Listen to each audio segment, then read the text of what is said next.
1,137 pairs of football boots. That's a lot, guys and girls, but that is what I currently have in my entire boot collection, and that's actually what we're gonna take a look at today. Not, of course, every single pair, but we're just gonna go through the studio where I have all my boots. We're gonna take a look at them. I'm gonna tell some stories, share some experiences, and of course, we're gonna take a look at a lot of the new stuff, but there might also be some boots that you can go and reminisce about. Little bits of nostalgia here and there, because I frankly do have a little bit of everything. So yeah, it's gonna be hardcore nerd stuff, but I'm really excited to do this. It's a lot of fun. And like I said in the last video, I mentioned that I should probably do one in 3 years. It's been 3 years and my collection has almost doubled, so let's give it a whirl. But like I talked about in my last video, let's just go over the whole filing system. And I do this because I don't really have a filing system per se. You might think collectors, oh, they have this big database where they label their stuff. They know exactly where it's sitting in their boxes, you know, nicely tempered. All that stuff. I don't do that because I wear most of the boots I have in my collection, meaning that, you know, once they're out of the box, they're worn, I just put them on the shelf. I reckon that it looks really good. And obviously it is the background for all the studio videos I do for Unisport, but it also serves as basically just storage for all the boots that I have either bought or worn, tested for Unisport over the years.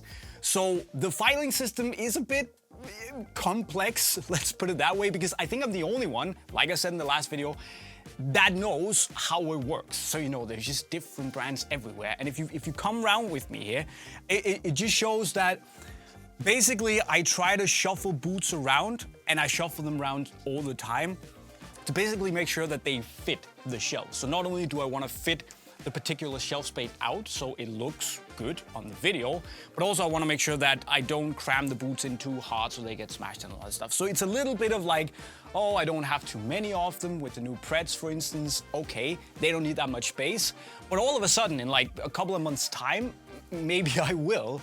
So it's constantly moving around, putting up dividers, and you know, it's a lot of managing. It would be a lot easier just to chuck them in a box and move them away, but then I'd need 3 times as much space, I reckon, maybe 10.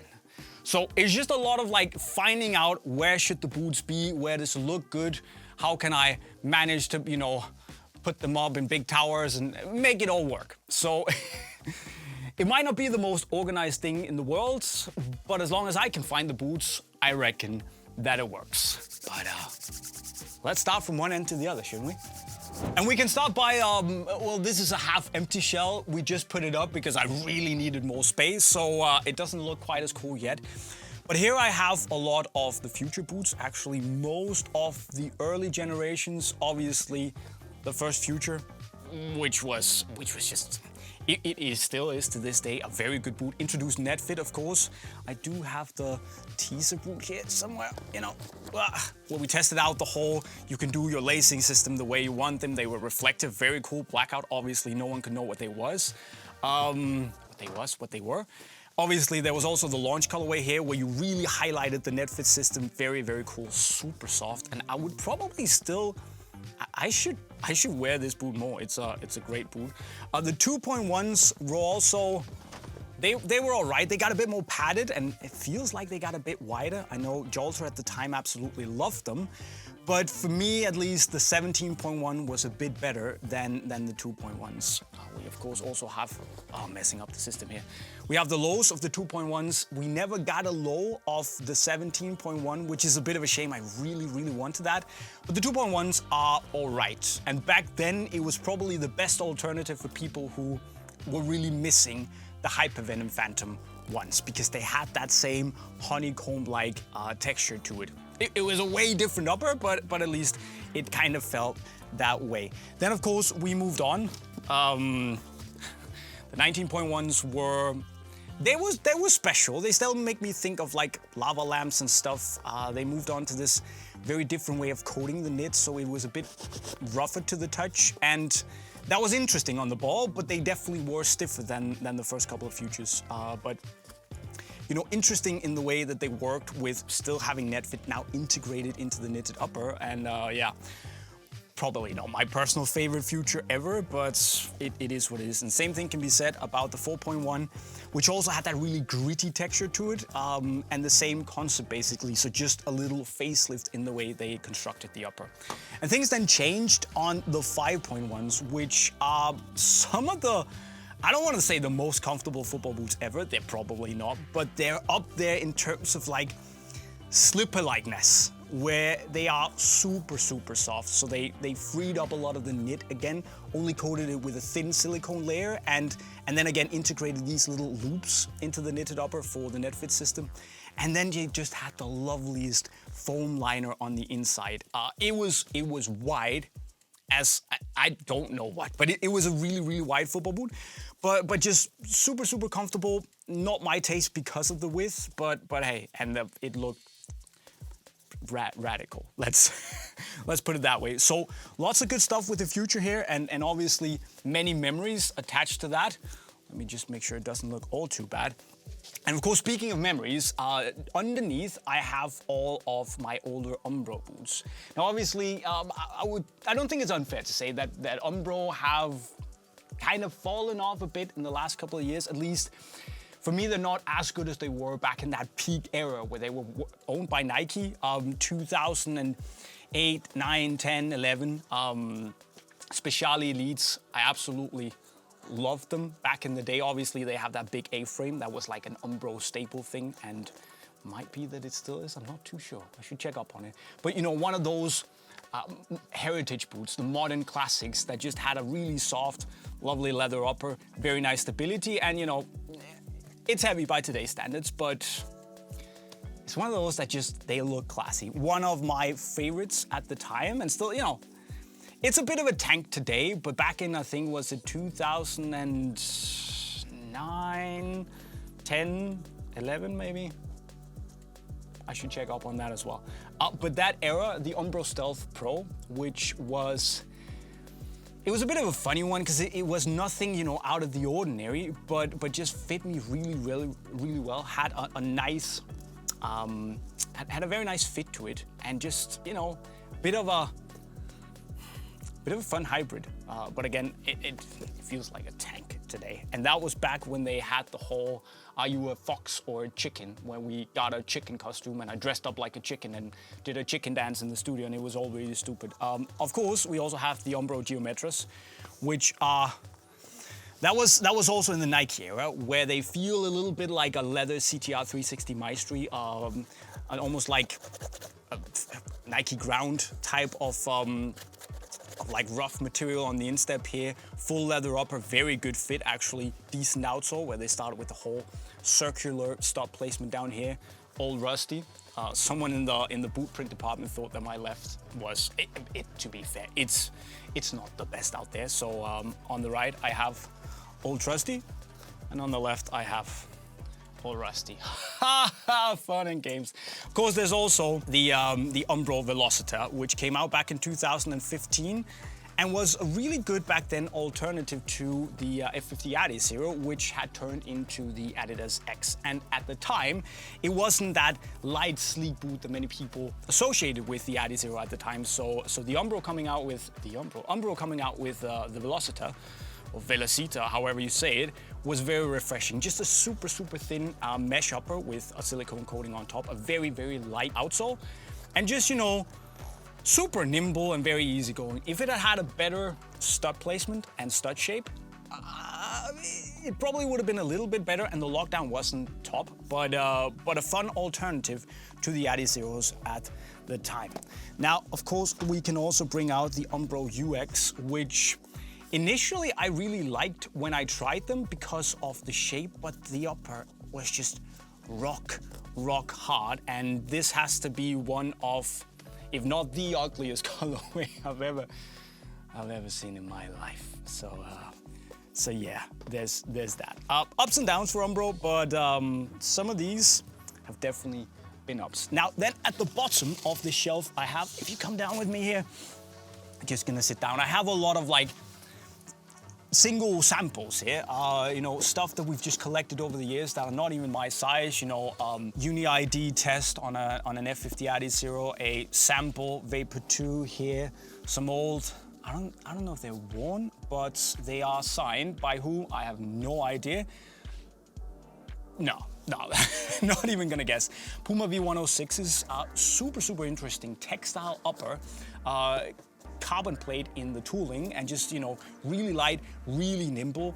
I think it was like 150 something grams back in the day, and they were great. I know that Thomas Rosicki wore them for like many years, but they also just broke from just looking at them. What else do we have? Puma Evo Speed 1 SLs. Maybe not the best SL Puma has ever made, but it was really lightweight. You know, that shape is, it's almost like pointing upwards. I don't know what that's all about, but otherwise, actually a pretty fun boot to wear, but just super minimal and still carbon in the outsole. That was interesting. You know, lots of fun stuff here. Just a little bit, you know, OG Adizero. What a boot. One of the dumbest boots I have ever seen in my life. The Under Armour Spotlight that actually had a zipper. You know, the upper actually wasn't all bad, super soft and all that, but it was a super wide boot, had some glass fiber in the outsole, and there was potential, but they just went and tried to cover up the laces with a zipper. That is dumb. Obviously, Lotto Zero Gravity. First laceless boot ever. Really well worn, so not in the best shape ever. Couple of samples of old Mercurials down here. It's just a little bit of like a treasure trove of good old stuff that back when we just took them, it seemed like nothing because, you know, the Vapor 9s are just around, nothing out of the ordinary. But now when we think back, I mean, they were very good boots. Same can't be said for these, but we're gonna take more closer look at that later. Vapor 4 SLs, what an interesting boot. Basically a Vapor 4 upper, and then on Mercurial SL tooling, full carbon tooling, that was more or less also used on that full carbon Mercurial SL. So very interesting, weighed under 200 grams, and definitely also fixed a little bit of those very annoying heel pods that the Vapor 4 had, and that just gave me so many blisters back in the day. Vapor 5 is probably one of the worst Vapors they've ever done, and then just a couple more Mercurial samples. But we're gonna talk more Mercurial in a little bit, so let's move over to the next shelf. But actually, there are a few more samples just spilling over onto the next shelf. K-Leather Laser 2s, an absolute tank of a boot, but really fun to play with. And we also have the perforated Laser 2 here. I distinctly remember Wayne Rooney wearing these back in the day. It has been a minute. And we also have some Asics Tigreos back in the day, which have this little raised heel, which was supposed to give you a slightly more athletic stance, so you were more on your toes, more ready to go. Basically the same concept that Adi are trying to do with the X, but just not in the forefoot, but in the heel instead. Really wide boot. Relatively comfortable, but just it's a unit of a football boot. I do, of course, also have the Pele Sports Trinity in both leather and synthetic. The synthetics are dead. I had a teammate who borrowed them, and he wore them on AG a lot. And this is why you don't wear FG boots on AG pitches, because as you can see, these studs are worn down. So there will be no wearing these ever again, sadly. But actually a great football boot.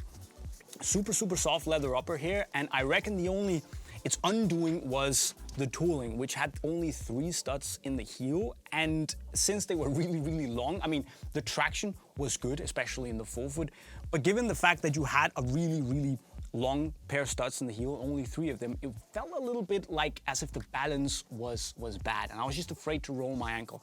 But apart from that, the fit was good. They were super light, softest leather you can imagine, and yeah, just never really became more than that. They dropped a couple of colorways and a couple of variations, and then they just faded into obscurity, Pele Sports. Oh no.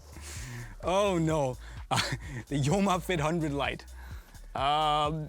Maybe second place for the ugliest football boots I've ever seen. They have an actual eagle on the inside, and they just tried to make, it seems like, a synthetic version of the second generation of the Adizero, the leather boot with the whole stitching pattern, and it just never really, it's kind of heavy. It fits really terribly. It should be called like Fit minus, maybe that's a minus, fit minus 100 light. Haha, Jay, you're so funny, but yeah, I definitely, I just keep them around for the memes. Same thing with these, Select Milano Retros. Now Select are great at making footballs, not so much football boots. I mean, this is, yeah, this was rough. I'm never gonna wear that again. I do also have my customized Pantofoladoros, which are, you know, I was playing around. Let's just put it that way. You know, lovely pair of OG leather boots that we had the chance. They came and visited the Unisport store, and you could just do whatever you wanted in terms of like material executions and colors. And I went wild. I'd call it like a 5 out of 10 but it was fun. It was good fun. Of course, also there's the Pele Sports 1970, which was basically, I mean, Pele Sports took over a previous company started by a guy called Simon, who worked for Adidas. That company was called Nemesis, so Simon from, you know, spelled backwards. So this was the same boot, just with that raised heel, again, that Asics were also rolling with. And, you know, not a bad boot by any means, but just never really took off either. And just like, man, boots back then were just tanks, weren't they? Absolute unit right here.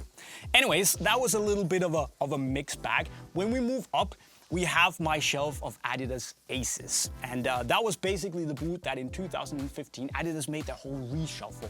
They scrapped the Predator, they scrapped the F50 Adizero, they scrapped the Adipure and the 11 Pro. That was the 11 Pro at the time, of course.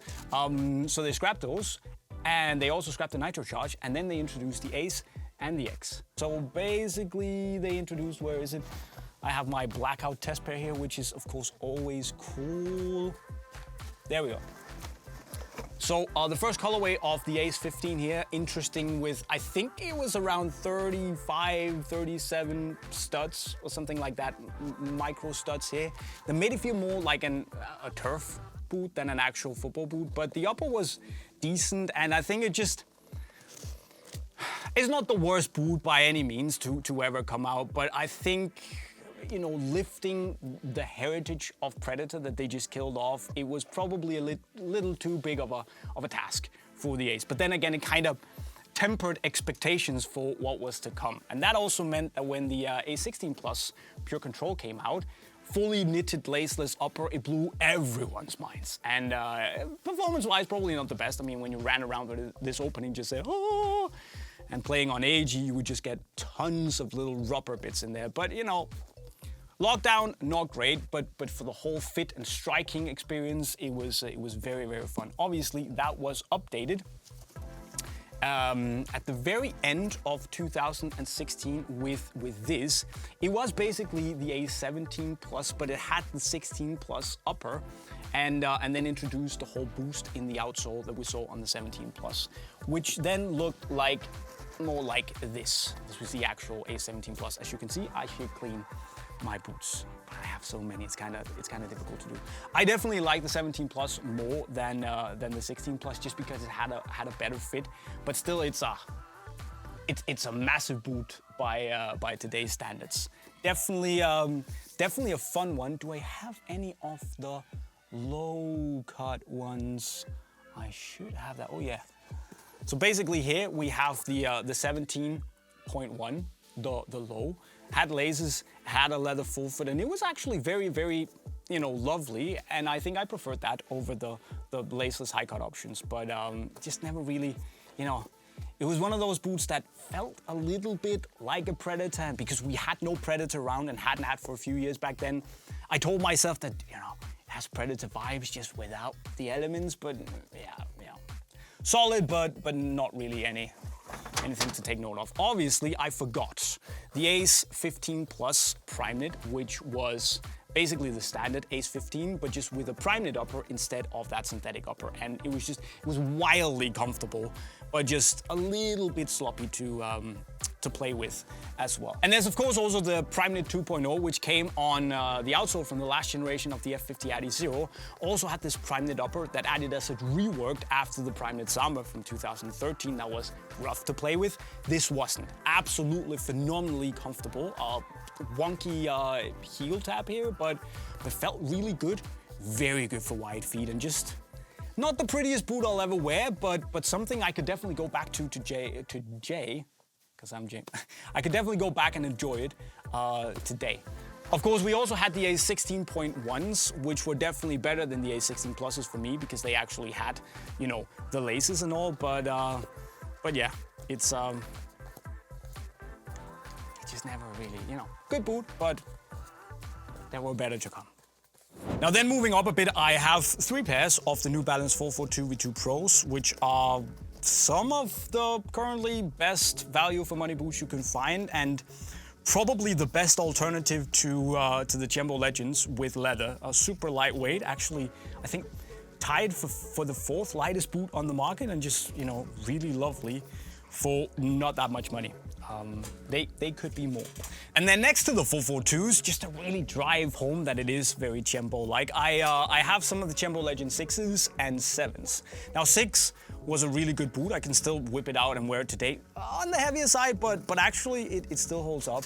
Obviously we got this lovely Air Max inspired, Air Max inspired 6 with a little bit of Nike grind on the front. Just, you know, it's special. Let's just put it like that. And obviously the 7s, loads of different colorways. I never really personally came to love it that much, but an interesting one, and signed by Sergio Ramos. So there's that. Best Legend 7 colorway must be this one, which I reckon was relatively nice. Now, going up a bit, I have a lot of Tiempo Legend 8s, which definitely upped the game in terms of colorways for me a little bit. Now, the very first of them came out here. We did the review where I sat down and ate waffles because it kind of looked like Belgian waffles to me, but like a very smooth K-leather upper, a little bit on the wider side, but really comfortable to wear. Of course, had the quad fit mesh on the inside for, it's just, it was a lovely boot to wear, felt very free, and either you loved it or you thought it was a little bit too sloppy maybe, but some great colorways around. I absolutely, of course, the throwback to the Legend 4 Elites was absolutely phenomenal and a great boot to wear too. I reckon that this was a great colorway. A little bit special, a little bit funky, but I like that. The TechCraft colorway, which was just like a standard Legend 8 in the TechCraft colorway. Of course, also the neighborhood pack. I thought that was really cool. Always like that. And you know, this was special too. I think just always a good look on a Tiempo. White, red, and black. Always looks great. Oh no, what did I do? Oh no, Jay. I'll fix that later. Anyways, up here we then have the New Balance Furons, the V7s, which I do have. I have more than I actually thought. You know, obviously the launch colorway here, very subtle, very clean. I have worn that and not cleaned it, so that's that's great, Jay. Lots of cool colors. Some, not all of them are my favorite, but I really like the current one, which is a great boot, great value for money, super lightweight, and a great fit. Then next to them, as I mentioned, not every generation of boots needs that much space. New Adidas Predator Pred Strike colorway, fantastic pair of boots. Probably the best Predator I've worn since the Adipower, and that says a lot. Then up top, latest generation of the Mizuno Morelia Neo 4, Beta Japan. Just a couple of cool little colorways. Not the biggest change from the 3, but still maybe a slightly better boot because of the added stability here. But if you have the 3s, I mean, these will feel very similar. And then of course we have just a little bit of slightly older Nike Superfly stuff. We have the Superfly 5s here. I had this test boot sent to me before they came out, so I could just go and try them out. Just a fun little thing to have. I guess it's just basically, yeah, it's just Nike ID that was made early. Of course, one of the CR7 Cut to Brilliance colorways here in HE. Never worn, actually. This one too, what a beauty. What a beauty. Just takes me back to the World Cup 2010 Elite boots. Very nice. And then up top, as you can see here, I have a lot of Predator accuracy boots that just, I thought let's stash them up top because I'm not gonna, you know, I'm just gonna move them whenever I have too many. And then I just kept adding to the pile. I actually think the Marine Rush, the latest colorway, is one of the better ones, but now of course it has been replaced. Great step forward from the Edge, but you know, still was a little on the wider side. Felt maybe a little bit sloppy, and the lockdown in the heel wasn't the best for me. But you know, pretty lovely boot to wear. And then next to the accuracy, I have a lot of the older New Balance stuff, you know, the very old Viseros. I have the Tequilas when they introduced those. Visero 2s, probably some of the worst boots known to man. I couldn't even bother cleaning them. They were absolutely rough to play with. But the Tequilas have gradually evolved over the years, and now with the Tequila V4 Pro Low, which I have right here, we're talking, in my book at least, one of the 5 best boots to come out in 2023. Just absolutely lovely. Not to forget, of course, the Phantom Lunas don't have that many colorways and might not be the boot of my preference. I think it's probably a little bit too thick in the foam liner on the inside, but definitely a nice fitting boot. Has the vibes of like Magista Obra 3. I wouldn't be too surprised if they'd call it that. And the Nike Cyclone tooling is actually very, very good. So yeah, bit of a mixed bag for me, but interesting. And if we move over a shelf and I can direct your attention upwards, obviously we have a couple of presentation boxes here, just mainly because that shelf space is empty, and I love the Predator 30s, by the way, 1994. Unisport was founded in 1995, so that makes sense. Obviously then up top here we have, let me see if I can climb it without dying. We have some Mercurial Superfly 6 stuff. The funny thing about it, this was obviously, this was obviously the colorway for the 2018 World Cup, which was very interesting, the Just Do It pack. And it was a really nice looking pack, you know, all white, you know, accents around the swooshes, and then you started playing with them, and the bits that weren't coated with this thin silicone Nike Skin film, it just got absolutely dirty. So you have this almost like split look. I remember Luka Modric wearing them for more or less the entire tournament, and it looked really funny out on the pitch. But many great colorways. Of course, there's also this, which just takes me back a little bit to the first generation of the Superfly, CR7 Chapter 7. Obviously, Cristiano had all these chapters, 7 chapters, highlighting like periods in his life, and this was the last chapter, just highlighting that time he had at Manchester United and with the Superfly one. I don't know if that was the exact inspiration for it, but that's what I'm thinking of when I see it. And again, you can see it got dirty.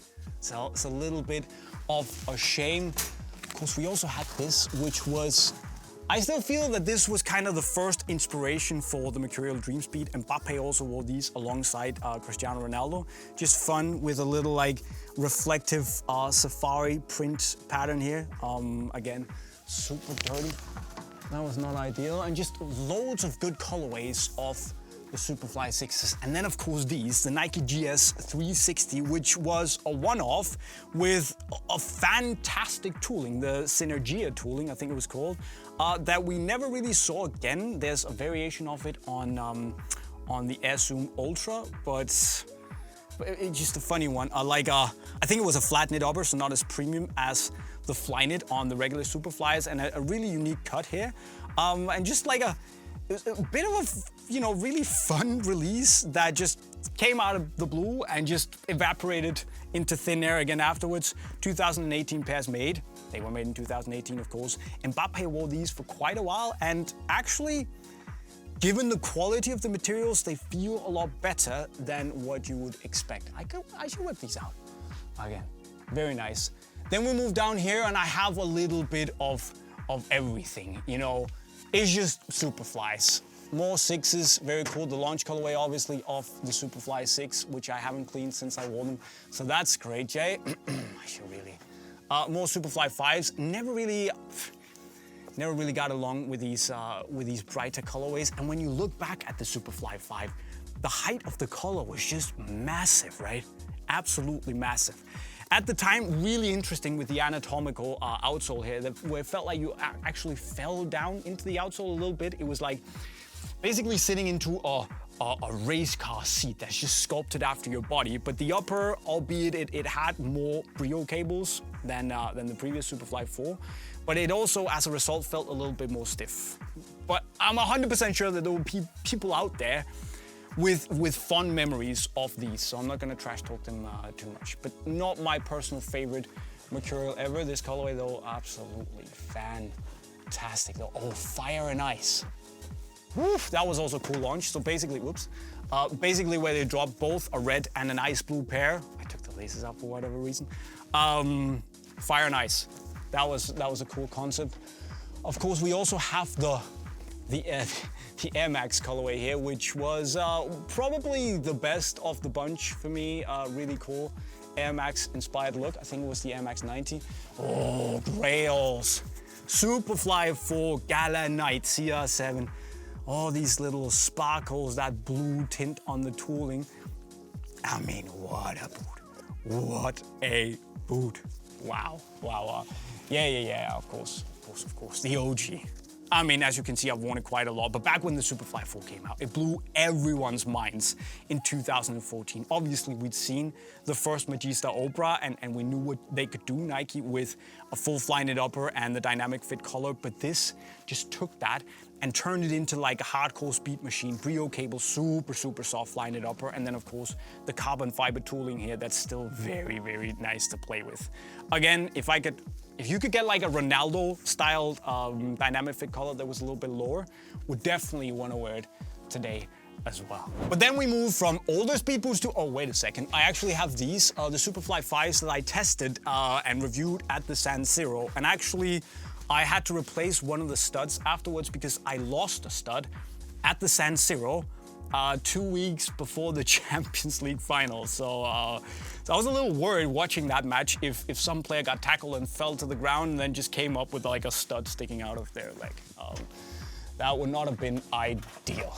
Hopefully no one would have known that it was me. But hey, so we move from older Superflies down to the present, where we have two probably of the best speed boots on the market in my opinion right now. Mizuno Alphas, absolutely phenomenal. They just do everything right for me. I do of course have that, come on, that blackout teaser pair that they brought out before the release. It's just really, really lovely. There's something about blackout test boots that I absolutely adore.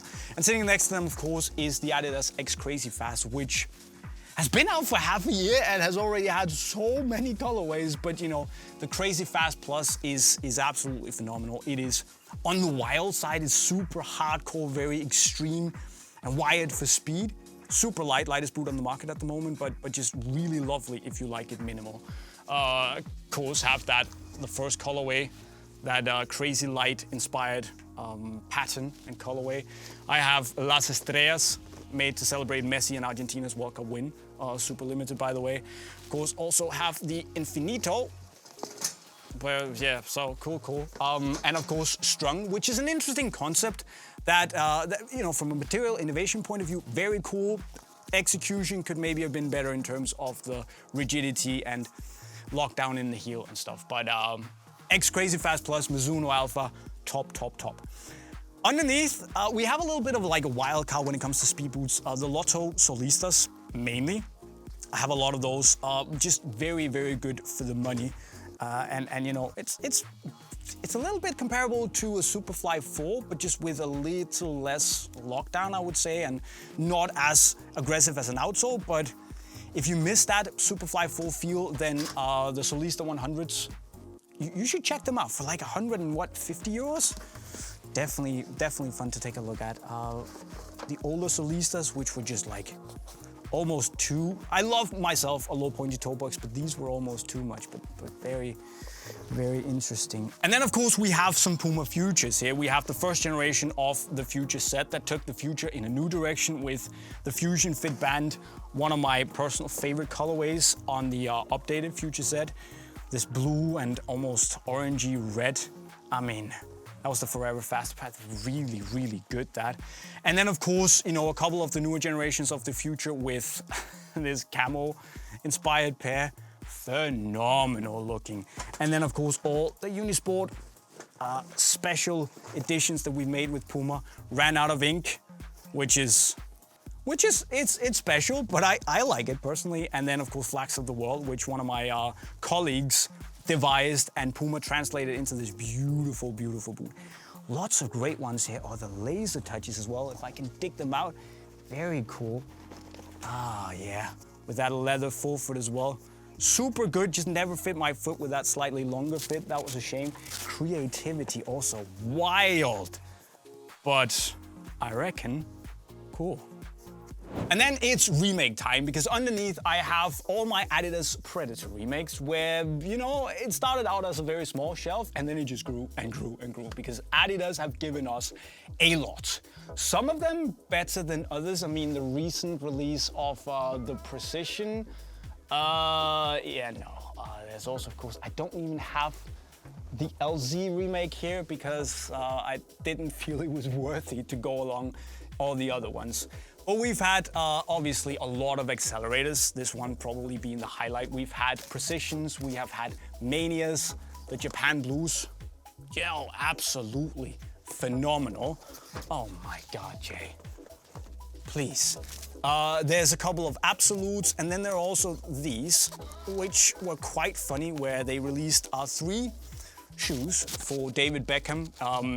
They released a sneaker, they released a turf shoe in red, sneaker was black, and then this white one, 23 on the back, the football boot, leather, and then a prime knit tongue and collar, which was a really interesting thing, and you know, didn't work out all that well by today's standards, but definitely fun back then to really experience that OG feeling of the Predator accelerator on a modern tooling in a modern execution. That was before they actually made the one-to-one uppers, but you know, so we took what we could. Because previously we had just had like things like these.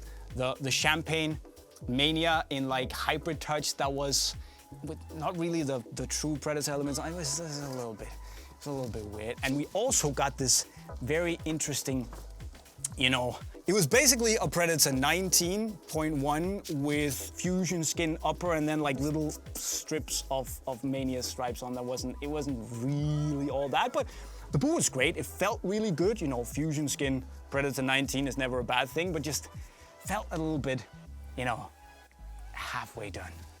Wasn't really all that. So I think some of them have been really good. Some of the Pred remakes could maybe have been better. But we move further down. And this is one of my favorite parts of all of the shelves that I have, because this is the Adizero shelf and probably should be a little bit bigger than it is.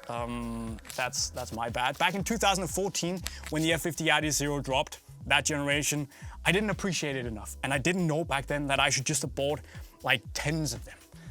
This is my blackout test pair that I got to really get to know the boot before they dropped, and I love it to bits. I still wear it today. Just absolutely phenomenal. This hybrid touch upper, that outsole, extremely good. So light, 150 something grams, and just absolutely outstanding.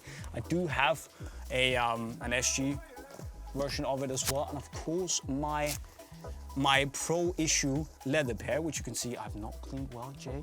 You suck. But absolutely phenomenal. Still wore it last season. Really, really good. Different variations of the Adizero. First Adizero generation in leather. Super cool. Maybe getting a little bit too uncomfortable to wear today, but still, I can still appreciate that the upper in this is very, very nice. And of course, I have the F50 iTunet. Yeah. Great concept. You can basically change the studs and turn it from an FG boot into an SG boot or an HG boot. It just never really worked all that well because the sole plate internal chassis snapped and the studs fell out and it was just heavy as not the best. So, you know, Adizero generations, for me, the peak was 2014. I mean, the previous generations, okay, but 2014 was where it was at for me. I'll sort this later because it needs to be sorted. And then over here, of course, we have the Adidas X16 and 17 Pluses. Great speed boot, actually one of the better X's in my opinion. Super, super soft, great fit. Loved that lace cover actually, which I didn't think I would. And especially the Pure Chaos and the Pure Speed, 16 Plus and 17 Plus respectively, were just really, really good boots for me. And obviously this colorway is absolutely outstanding. And there's more stuff to sort. But great football boots. Down here then, I do have a few more of, that was the Pure Chaos in white and gold. That was very special, that. Really, really good football boot. I also have my X15 Plus in blackout test boots. I love them. Just just very special to have ahead of the launch, testing something out that people don't really know what is. They have no clue you're testing something nice and cool. 15 Plus Primeknit. I like the Aces better, if I'm honest. And then there was the X15 Plus SL, which had a really, really interesting HyperTouch upper, of course. The same outsole, which was a bit of a shame, and then these almost see-through panels here on the side.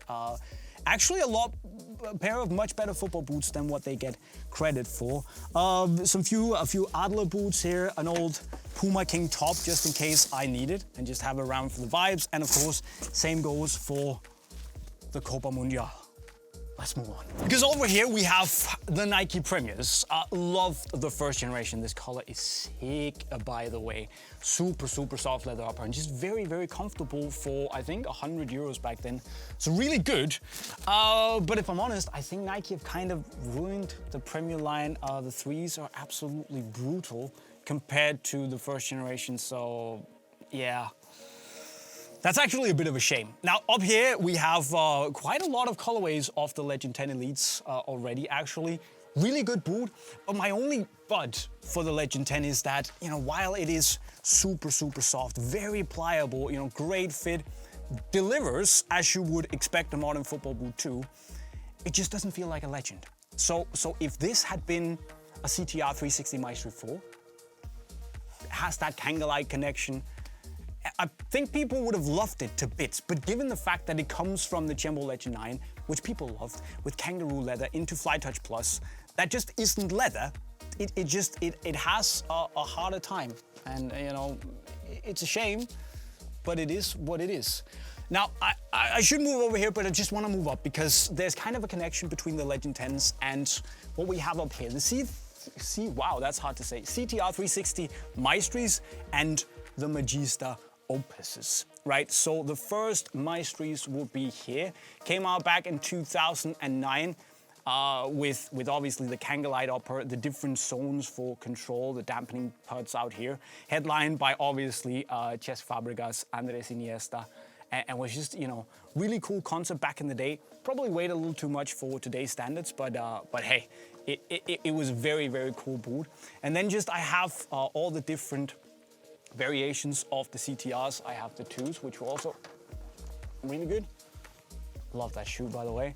And of course, the 3s. Now, this is where I need to watch out because I have the remakes and I have the OGs. And you can probably tell which are which because one is dirty and the other one is not. So this is the remake and this is the OG. But they're basically exactly the same, more or less. Actually, the remake's a bit bigger. Anyway, that's a little bit weird. But, you know, great boots all around. The Maestris probably didn't get enough love at the time compared to what we should have loved them more. We should have bought more, so Nike wanted to continue them. However, it wasn't all bad because they also gave us the Magista Opus when they introduced the Opras. This was a phenomenal boot, you know. Super, super soft upper, mesh-based upper, very, very lightweight, and just an awesome fit. The 2s were not the best, at least the first generation of the 2s, which I have here. I'm gonna mess this up. I don't know what to say. You know, the launch colorway just looked like it had actually like SIDS on, you know, but you know, the 2.5s were actually all right with the Kanga-like upper. Really, really comfortable to wear on top. So, you know, Magistas, Maestris, should have loved them more. And then there are the Predator Mutator 20 Plus, which kind of, you know, brought back the Predator in the sense that we got the grip elements back. There are so many of these that was it 208 or something like that? All of these little really spiky SL rubber fins that were just, they were so grippy. And I don't know how many times we've been shooting a video with this and I tripped over the ball because the grip was just crazy. Fun little thing, if you hadn't seen the review, while shooting it, we went to like a zoo, and I went into the cage with the Komodo dragon. And it's one of the scariest things I've ever done in my life. And you can even tell on the review, I'm just sat there and my voice goes all quiet because it's literally like 2 meters away from me, lying under the heat lamp, just getting ready. And all of a sudden it moves and I'm like, and you know, it's, yeah, that was, and I had to, you know, memorize the script, deliver it on camera, and, but great boot, great boot. The whole color thing situation is, it's wild. Let's put it like that. Lots of great colorways, but this has to be my favorite. The human-made accelerator, hand-painted look here, just absolutely beautiful. But lots of great colorways. Oh, this one. Ow. Of course, they also made the .1, which was also all right. I do have the lows somewhere. They're up here. So basically we have plus, .1, and low, and I definitely like the lows the most just because they gave a really good fit. Let's see if I can find one I haven't worn to bits. This one, blackout, just really solid. Not as many spikes, and they weren't as, you know, spiky, as pointy, but really, really solid. Very powerful grip on the ball, as you can tell, and a great fit. Very solid Preds. Then, of course, next to them, we have everything's connected over here. Man, my filing system has been on point, man. Anyways, Magista Obra's first one to come out. Still have JM14 on. Beautiful, beautiful boot. Very wild at the time. I remember seeing this at the launch in Barcelona and everyone losing their minds. We've never seen anything like this before. Obviously, fully knitted upper, Brio cables in there, dynamic fit collar. And you know, just a great football boot. They kind of messed it up on the Magista Opera 2 for me with the little bumps and, you know, working with the negative space and all that. Never really worked, never got to the same heights for me, so that was a little bit of a shame. But the first Magista Opera, what a boot. And I still have my, my test boots. Woo! Rails. Then moving up here, our current generation of the Mercurial Vapor 15. There's been a lot of colorways already. I mean, they came out last year and it was just like, yeah, there's so many of them. Wow, lots of good ones. I really enjoy these, obviously. 25th anniversary, just absolutely beautiful iridescent swoosh and all that, chrome tooling. Lovely, lovely. And I think one of my favorites has to be this, the throwback to the Match Mercurial Zoom Air, the Mercurial Retro. Beautiful, beautiful boot. And then, of course, my Nike IDs, which were just like, yeah, just all fun. My club plays in red, so that's all good. Then up here, you know, we go a bit more retro again. Just a little bit, feast your eyes, my friends. I mean, if you love Mercurials, you will recognize this. There's the good, there's the bad. There's a little bit of everything. I mean, gold Vapor 2s, who doesn't remember? CR7 just waltzing around Premier League defenders in these. The very first Mercurials, I think, yeah, oh yeah, rest in peace outsole. It's an old football boot, but just still absolutely lovely. We have the Vapor 8s, which I still think to this day has one of the best uppers on a Mercurial Vapor ever. Beautiful colorway too, by the way. Would love to see that again. Don't think we've really seen that white sail blue recently on a Mercurial.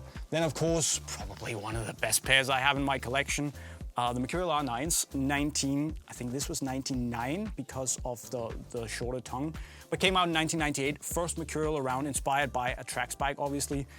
R9 has signed these. What a pair. Then, of course, the Match Mercs that came out in 2000, which is also a great shoe. Love the outsole here. Still to this day, super, super aggressive traction. A little bit of like this grippy coating on top to give grip on the ball. And I'd say pretty underrated pair of boots. Next to them, I have a Superfly One, which I blacked out myself, so that was a great idea. Didn't really turn out all that well. It was the Volt colorway, and yeah, I probably shouldn't have done that.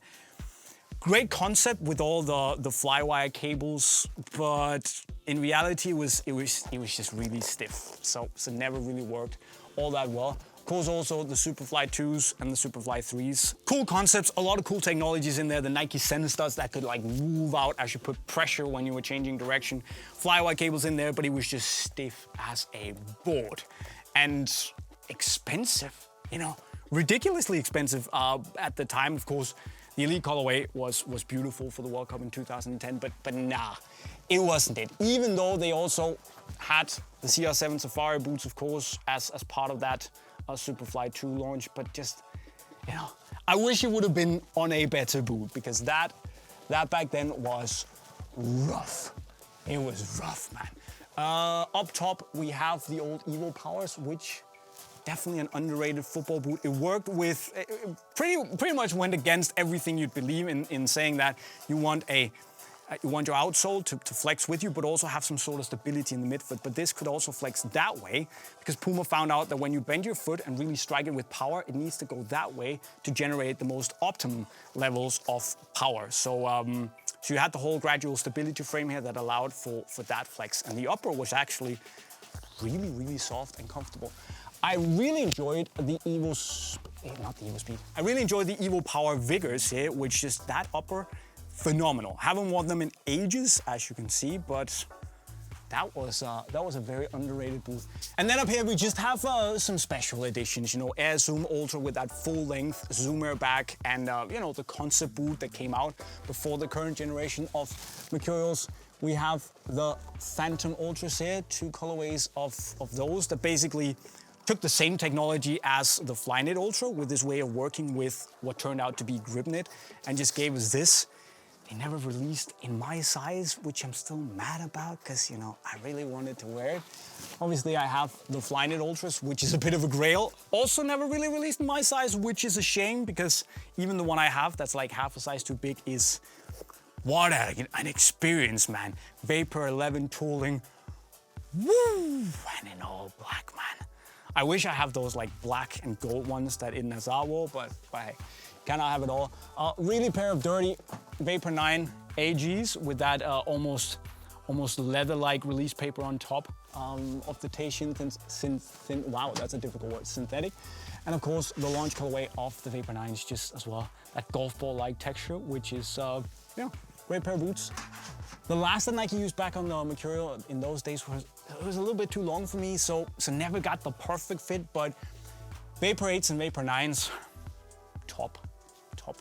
So yeah, up here we have some boxes with some of the more special stuff. Some boots aren't in there, they're stored in a bank, but hey, I'll put them there for when we talk about them in just a little bit. But here we have the previous generation of the Mercs, the Mercurial Vapor 14. Also really, really good football boot. Just that was pre the Zoom Air unit. And just, you know, there's a reason so many players wore it, because it was comfortable, it had a really generally appealing fit, still had that very, very snappy outsole, and I think, you know, in a couple of years' time, this is gonna go down as one of the better generations of the Mercurial.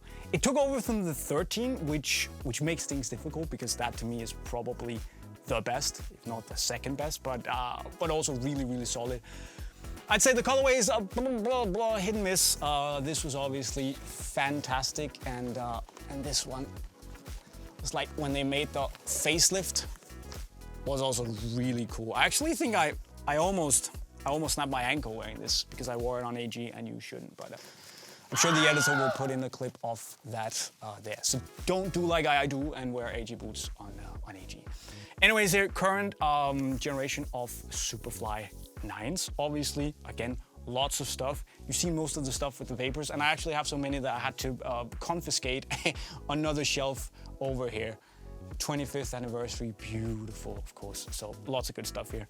Down here, a bit of a, I don't want to call it like the shelf of shame, but it kind of is. I mean, the Copa 19 plus, 20 plus, phenomenal. The 21 plus Copa Sens, you know, definitely did some things right, and you know, the vamp itself with a really soft piece of fusion skin leather is not bad.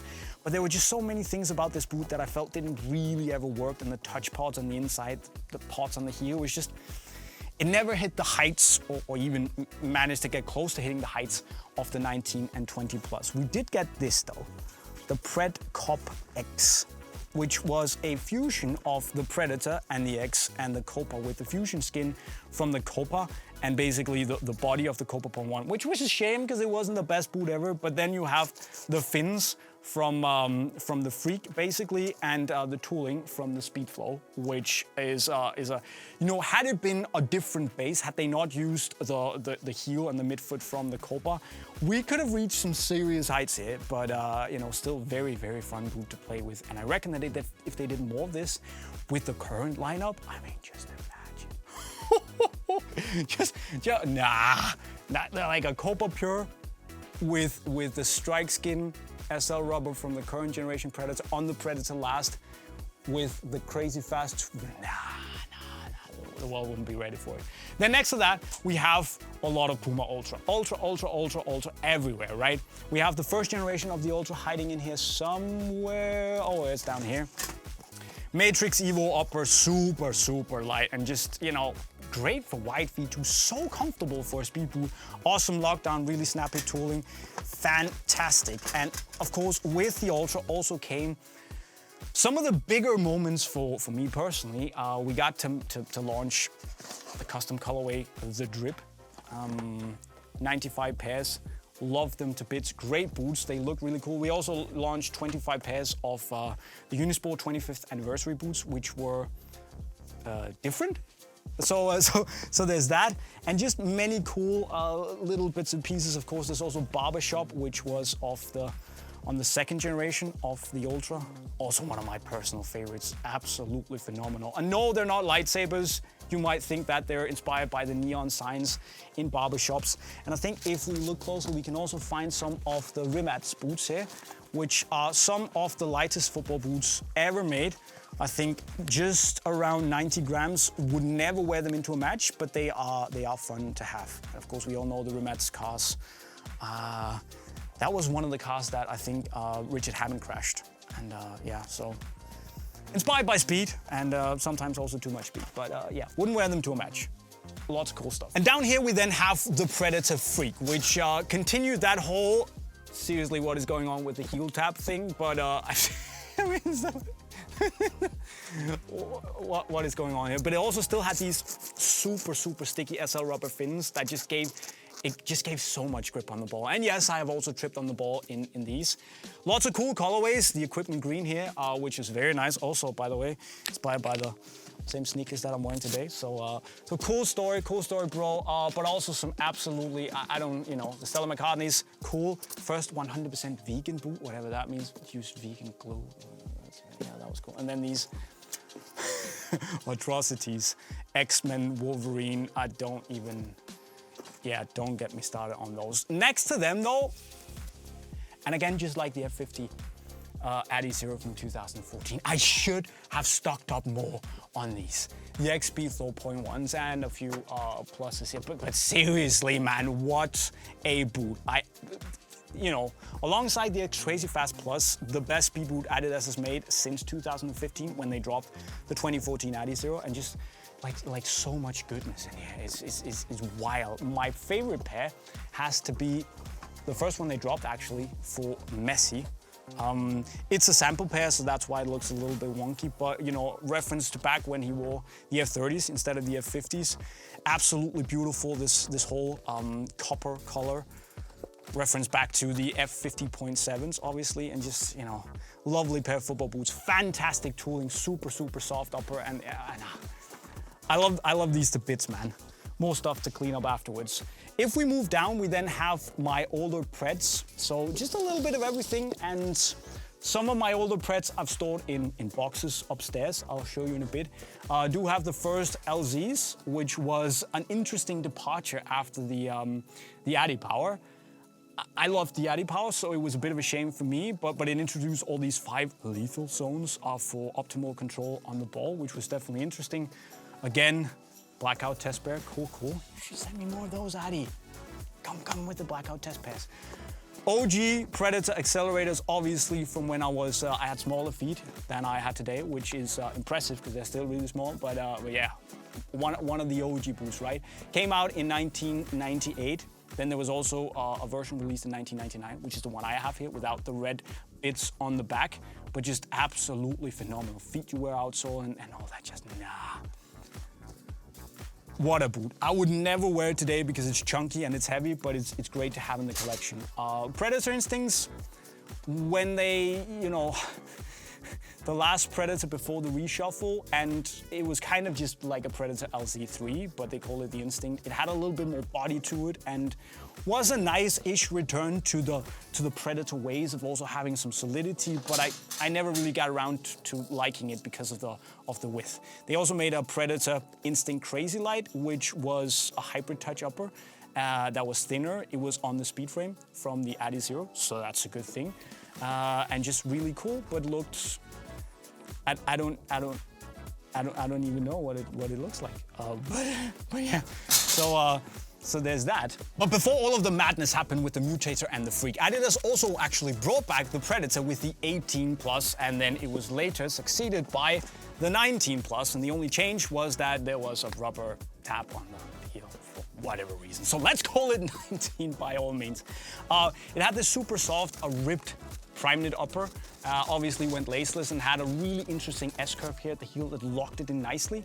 But just, you know, it felt like a slightly improved version of the Ace that had a little bit more of a, like, it wasn't tactile, but it was just a little bit more textured feel on the ball, but not a real Predator because where were the rubber elements? But, you know, a return in the right direction. Lots of cool colorways here, but my absolute favorite has to be the Pogba one. Phenomenal, you know, gunmetal vibes. Absolutely. If you know, you know. The Telstar was also pretty cool. I mean, I like that. And then I do have a pair of Pro issue 18.1s that were never released to the public with a lower color, and obviously this leather full foot here that a friend from Singapore helped me get my hands on. For some reason they released out there, and you know, yeah, that was weird, but fun to have. Anyways, down here we have more Predator stuff and a little bit of Nitrocharge.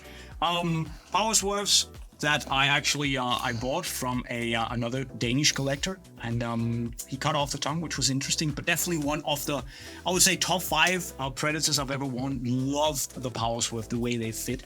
I do have a brand new pair as well, I think up there somewhere, really good. Predator X took the lasers out because I couldn't be bothered. Absolutely hated that. It was wide, it was, you know, bulky, chunky, heavy. Nah. I was not vibing it. It killed the tongue, and I don't even, no. Also a pair of Adidas glitches, which was, it was a funny one. It was basically an X16 and 17, like, deconstructed, where you had like these inner sleeves that you could then slide into whatever sort of skin you would want. So you could have different colorways, different finishes, and of course, different outsoles that you could just, interesting concept that just never really, it never really took off. It kind of felt like the iTunet 2.0, where you could really customize your boots, but it just never really, and it was really difficult to get them on. But if I'm honest, I would probably just as well have a regular X16 or 17 Plus. Then of course there is the Predator Adipower, or the Adipower Predator, as it was called back in the day. One of my most favorite Predators to wear, actually. Just initially I didn't really care for it, but just as I wore it over the years, I've just come to love it. The fit is amazing, the way you connect with the ball. Not the grippiest striking elements ever, but absolutely phenomenal. I have the Beckhams too, obviously a synthetic instead of leather. Slightly different feel, a little bit more nimble, but just a fantastic boots, and have a have a couple of colorways that I can go to when these finally die. Of course, I also have some Nitrocharges. I only have the first generation in this blackout test pair, which it was not bad. You know, you had the whole energy sling going on to basically like the fusion fit on the Puma Future set to keep your midfoot locked onto the plate, but solid boot, but just never really took off. The second generation of the Nitrocharge and the SL, especially, I really like the SL. On the F50 Adizero tooling, hyper touch forefoot, good stability in the midfoot, and actually very light. I should wear these more, but I'm probably not wearing them because they, yeah,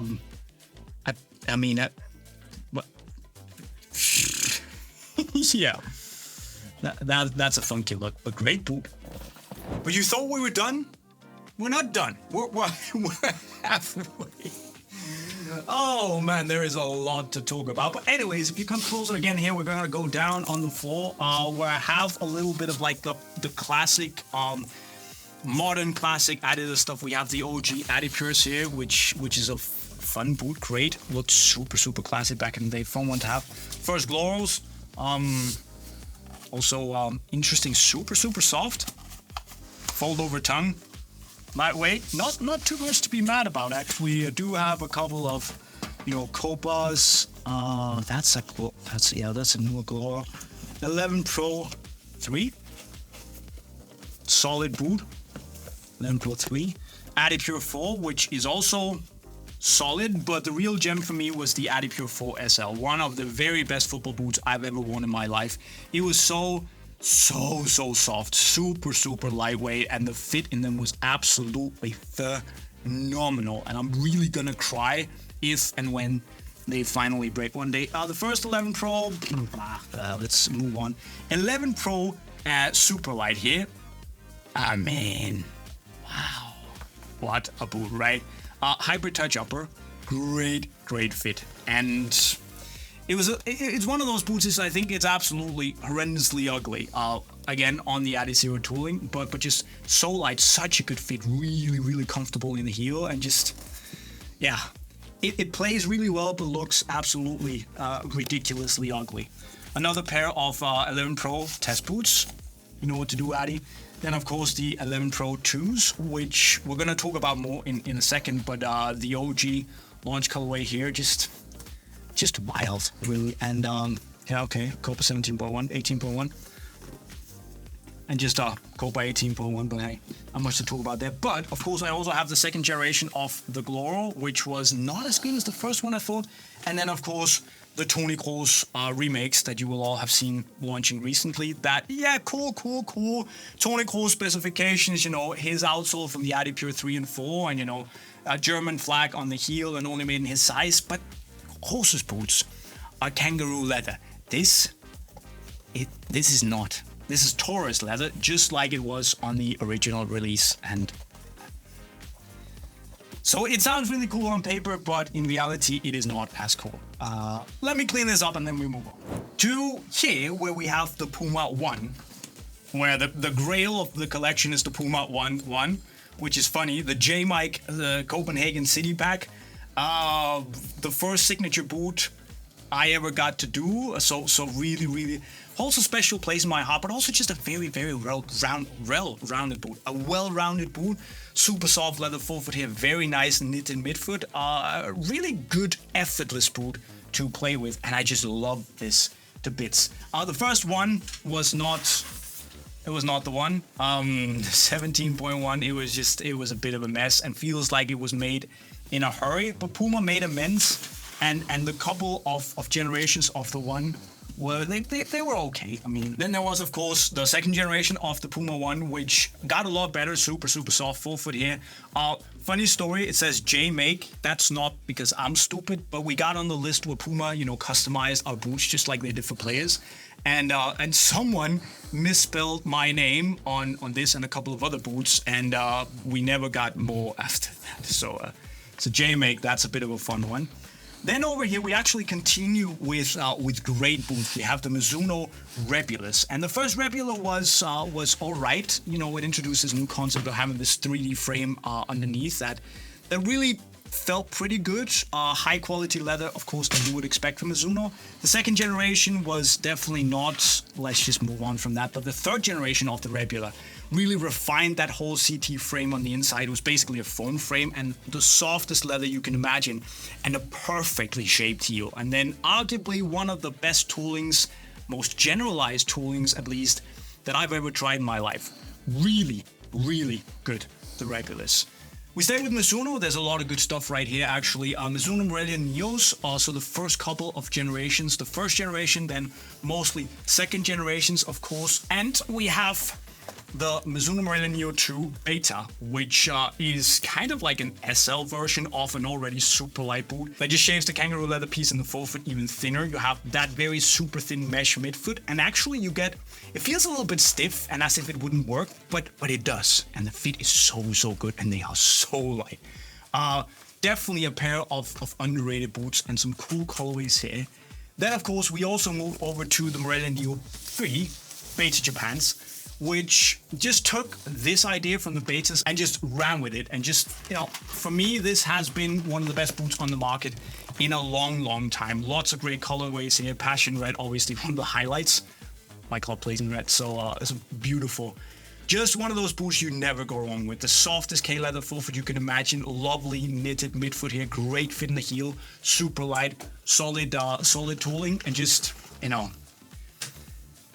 I can say that about a lot of boots, but if I could truly only wear one boot for the rest of my life, Morelli Neo is the way to go. And honestly, if you can get a 3 instead of a 4, it's almost as good. We move up to the Rebula Cup. Cup, ha. Oh my god. It went a little bit more classic, still same tooling, so fantastic, and had a really, really great fit, but also maybe didn't feel as unique as the Rebula 3. So while they were definitely good boots, you can also understand why Puma scrapped it for the Alpha, which was that was a great call, because the Alpha is absolutely amazing. Over here then, of course, the X Speedflow Plus, which is, oh man, it just hits right in the field. What a boot. Again, one I think we haven't appreciated enough while it was there. I'm glad I have quite a few pairs of them, you know, some good colorways in there, that I'll definitely cherish. That fit in these with that knitted upper, this very, very explosive outsole, it's really hard to top. And of course, the Speedflow came after the X Ghosted, which took us on this whole journey with a very, very explosive outsole here. This is the same as on the Speedflow, by the way, with this raised forefoot to kind of put you on your toes and give you a little bit more of an athletic stance, so you're ready to go. This was definitely an interesting package with Mirage skin here, but you know, it was a little bit on the stiff side, so it is what it is. But of course, a highlight for me with the X Ghosted was this, the Unisport Memory Lane boots, worn and scored in by Heung-min Son against Arsenal. This process was super, super fun working with Adidas, bringing back the Crazy Fast and the OG Chameleon Purple from the Adizero, and of course Son wearing them, scoring in them. Absolutely beautiful. Beautiful. Then up here we have a pretty small shelf space, but there's a lot of goodness in there, especially if you like leather boots. So I mainly have my Mizuno Mercurial 2s here, but as you can see, there are other bits and pieces that are really, really nice. My Wave Cup Legend remakes, which I have both in blue and the original white. Fantastic. The original came out in 2002, and while the remake is more or less one-to-one, you know, I would still wear it today, and I occasionally do, and absolutely love it. Other cool things, Wave Igniters remakes, obviously I have a lot of the Mercurial 2s, which are they're just phenomenal boots, you know. They are on the more traditional classic side, but the comfort levels are absolutely unrivaled. Mercurial DNAs, which basically takes the Mercurial 2 upper and slaps it on the Neo tooling, is, yeah, that's a very good combo. And of course, the golden ultralights, which are just, you know, I'm not sure a boot that feels this much like a slipper is also allowed to be that light, but that's the case here. So, you know, and golden leather boots, they always look good, right? Of course, Mercs, I mentioned those before. I do have then the previous generation of the Superfly, all of the 8s up here. Lots of cool colorways, you know, it was the same thing with the Vapors, just so many colorways came out. Love a lot of the MDSs. This is one of the cooler ones, if you ask me, the Force. That whole spacecraft look, NASA inspired with the MDS writing on the back. NASA. Wow. Obviously, we looked at that colorway for the Vapors. The black ones are cool. It's like, who put that up there? And then of course up top we have my T90 lasers. The 3s, absolute unit of a boot. A wild one, and again, I just think Wayne Rooney when I see this. You know, tons of grip on the ball, really solid to strike with, and just, it's a tank. Obviously, we also got the Elite version with the carbon fiber tooling. Slightly lighter, not as, you know, chunky, but lots of fun. What do we have up top? Yeah, of course, there's the first laser. There we go. Remake, one of the only other one-to-one remakes that Nike have done, with a one-to-one upper of the original laser, and then on the Hypervenom, hyper-reactive tooling from the Hypervenom 3. So also a fun boot that I went and did a challenge with Jolter and lost, and had to take a ball to the face, Sanchez points that. So that was a stupid idea. And of course also I have my golden T90 Supremacies, which were made for back when Italy won the World Cup in 2006. Then Nike made these golden Supremacies and also golden Mercurials for them. So really cool. Never worn them because these studs, I mean, they could kill a man. can actually kill them at. Over here, just a little bit of like a... I didn't know where to store these boots, so I have a brand new pair of the Memory Lane F50 Adizero Unisport boots. Pretty cool. I of course have a brand new pair of Power Swerves, which I've never really worn. I don't know why. I'm just not gonna wear them now, I think, because they're just in such good condition still. And of course I have my Puma EvoPowers Stampers, which are the ones that were made for Balotelli before he officially joined Puma. And he was just like running around in these, and people were wondering, what is this? Obviously his pair was made in only 6 pairs worldwide. It didn't have the Why Always Puma on, so it was just like the newspaper cutouts.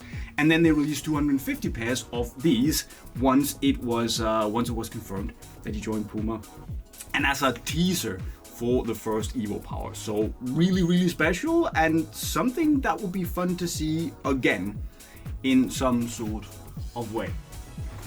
Then the rest is stuff we're gonna look at in a little bit. So let's move over here. And I am gonna be in trouble here because I think some of the boots I want to talk about are quite they're quite far down here. But I have all my modern Puma Kings. So it goes all the way back to the Puma King XL from like I think 2008, 9-ish. Super chunky, very soft, but not something I would necessarily wear today. We also have, of course, the Puma. These are Puma King SLs, which it's a lovely football boot. Super, super soft. Has the weirdest shape of the toe box ever, which is probably one of the reasons I wouldn't wear them today. But other than that, it's just really, really good and very thin. They also made the other King SL, which is this one. That's actually it's actually a synthetic leather. And just, they fixed the shape. It's still, you know, it's a little bit boxy and weird, but one of those boots has a super, super, very, very stiff nylon piece under the midfoot. And is actually, you know, it's one of those speed boots that I could put on today and think, you know what, I could probably still wear it. It's a little bit of an underrated boot, I think. And then, of course, where is it? The Puma King Platinum 21. We don't want to talk about that. We want to talk about the first King Platinum, which was amazing. You know, I think there's a reason Neymar was happy to wear it when he joined Puma.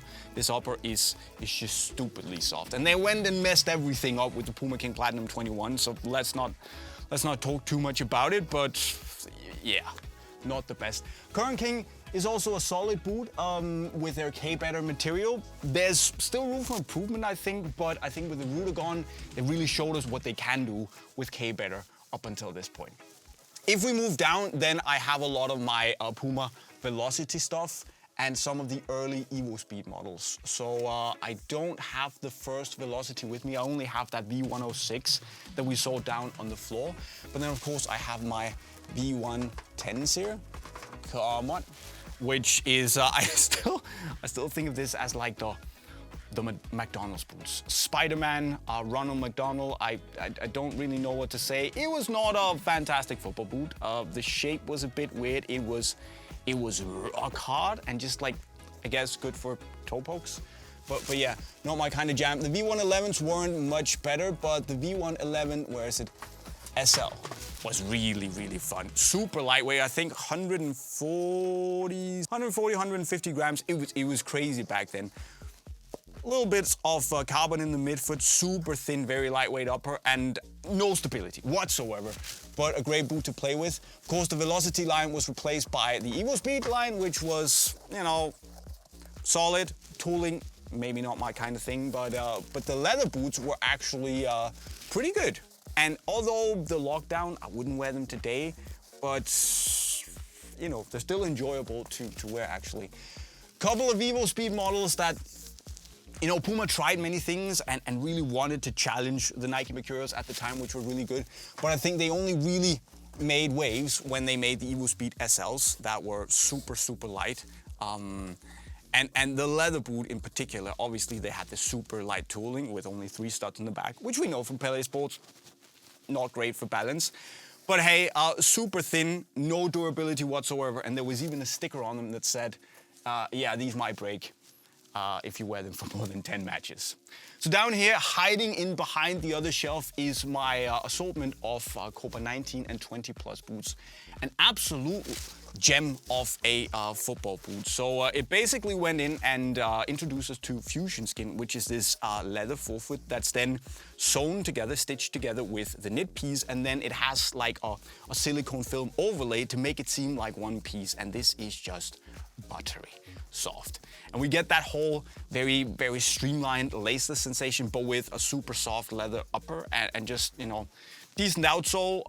Very, very interesting fit, much like a, you know, a slipper and a dress shoe, and, you know, almost like speed boot vibes with this very, very low sleek silhouette it has. Really, really good football boot, especially the plus. I like the plus more than the point ones of these. Tiempo Legend 9s. To some people, this will be kind of sad to see, because this is the last of the Legends that had a leather upper. And, you know, obviously, some fun colorways to come out. This paparazzi thing, that was the first one to launch with all the reflective elements, highlighting some of the lines and the key technologies of previous Legends. Very cool. I think, obviously, the Olympics colorway it's just always great. And the Montebellunas. The Montebellunas are special, you know, Alegria leather, untreated, you know, that it's just a beautiful colorway. Managed to get them customized down in Montebelluna when we went and saw the factory, which was special. They don't do well with wet weather because there's no protection on the leather, so it just soaks up the water and becomes really, you know, dark, and it doesn't look the best, but the feel of these is phenomenal. If you somehow stumble upon a pair, get it if you like leather boots. And then from one Montebelluna boot to another, more tears of joy might be cried here because, well, whether they're joy or just a sadness over this boot never being around anymore. Hypervenom 3, made in Italy. Wow, what a football boot. I mean, even to this day, I can whip this out and think, I'm never not gonna wear this ever again. Fantastic fit. That hyper-reactive tooling on the 3 is one of the better ones I feel Nike have made in terms of like both when you push off, go sideways, but also it's got a nice maneuverability to it. That upper is just phenomenally, stupidly soft. It's basically just a knit with the softest K-leather Nike have available overlaid on top. And it's just, wow. I keep coming. It's one of those boots that when you put it on your foot, you get surprised again of how good it is. So obviously, all my Hypervenom stuff is down here, which is it's a mixed bag of goods, I think it's fair to say. The first Hypervenom Phantom needs no introduction, but if you're too young to really remember it, this is one of the Nike boots that I think people who have tried it, who wore it back in the day, 2013, just remember fondly. And it might be a little bit, you know, might be a bit of nostalgia talking. I wore it again, and you know, the lockdown is not the best. But that feeling of the Nike Skin upper is still unrivaled to this day. And it just, the memories, the colorway, the design, it just still hits really, really hard. But as you can see, you know, time and age has not been kind to this. I do have an AG pair also, which I made with Jolter back in the day. Basically, we made he made a blue pair, I made a red pair, and we just swapped. So we had a blue left boot and a right red boot. So yeah, really cool. AG. Fun to wear, but hey, I've been crying for Nike to make like a Hypervenom 1 remake for years now, and I'm still, you know, every time I see them, I'm like, when we got the Maestro 3 remake, when are we getting this? Let's see. Then of course, a disaster happened. They had one of their strongest new boots, strongest new innovations with the Hypervenom Phantom 1, and then they went and did this, and just messed everything up with the Hypervenom Phantom 2. This stiff upper here was just, it wasn't it. Simple as that. They introduced the dynamic fit color, which was, it didn't really, why was it there? You know, tooling was the same, so cool. But this upper here, I mean, yeah, it softened up when you broke it in, gave it the hot water treatment and all that stuff, but with the brio cables and stuff, it just never really felt good, to me at least. I know Yeah, I don't know of any people who actually liked it, to be fair.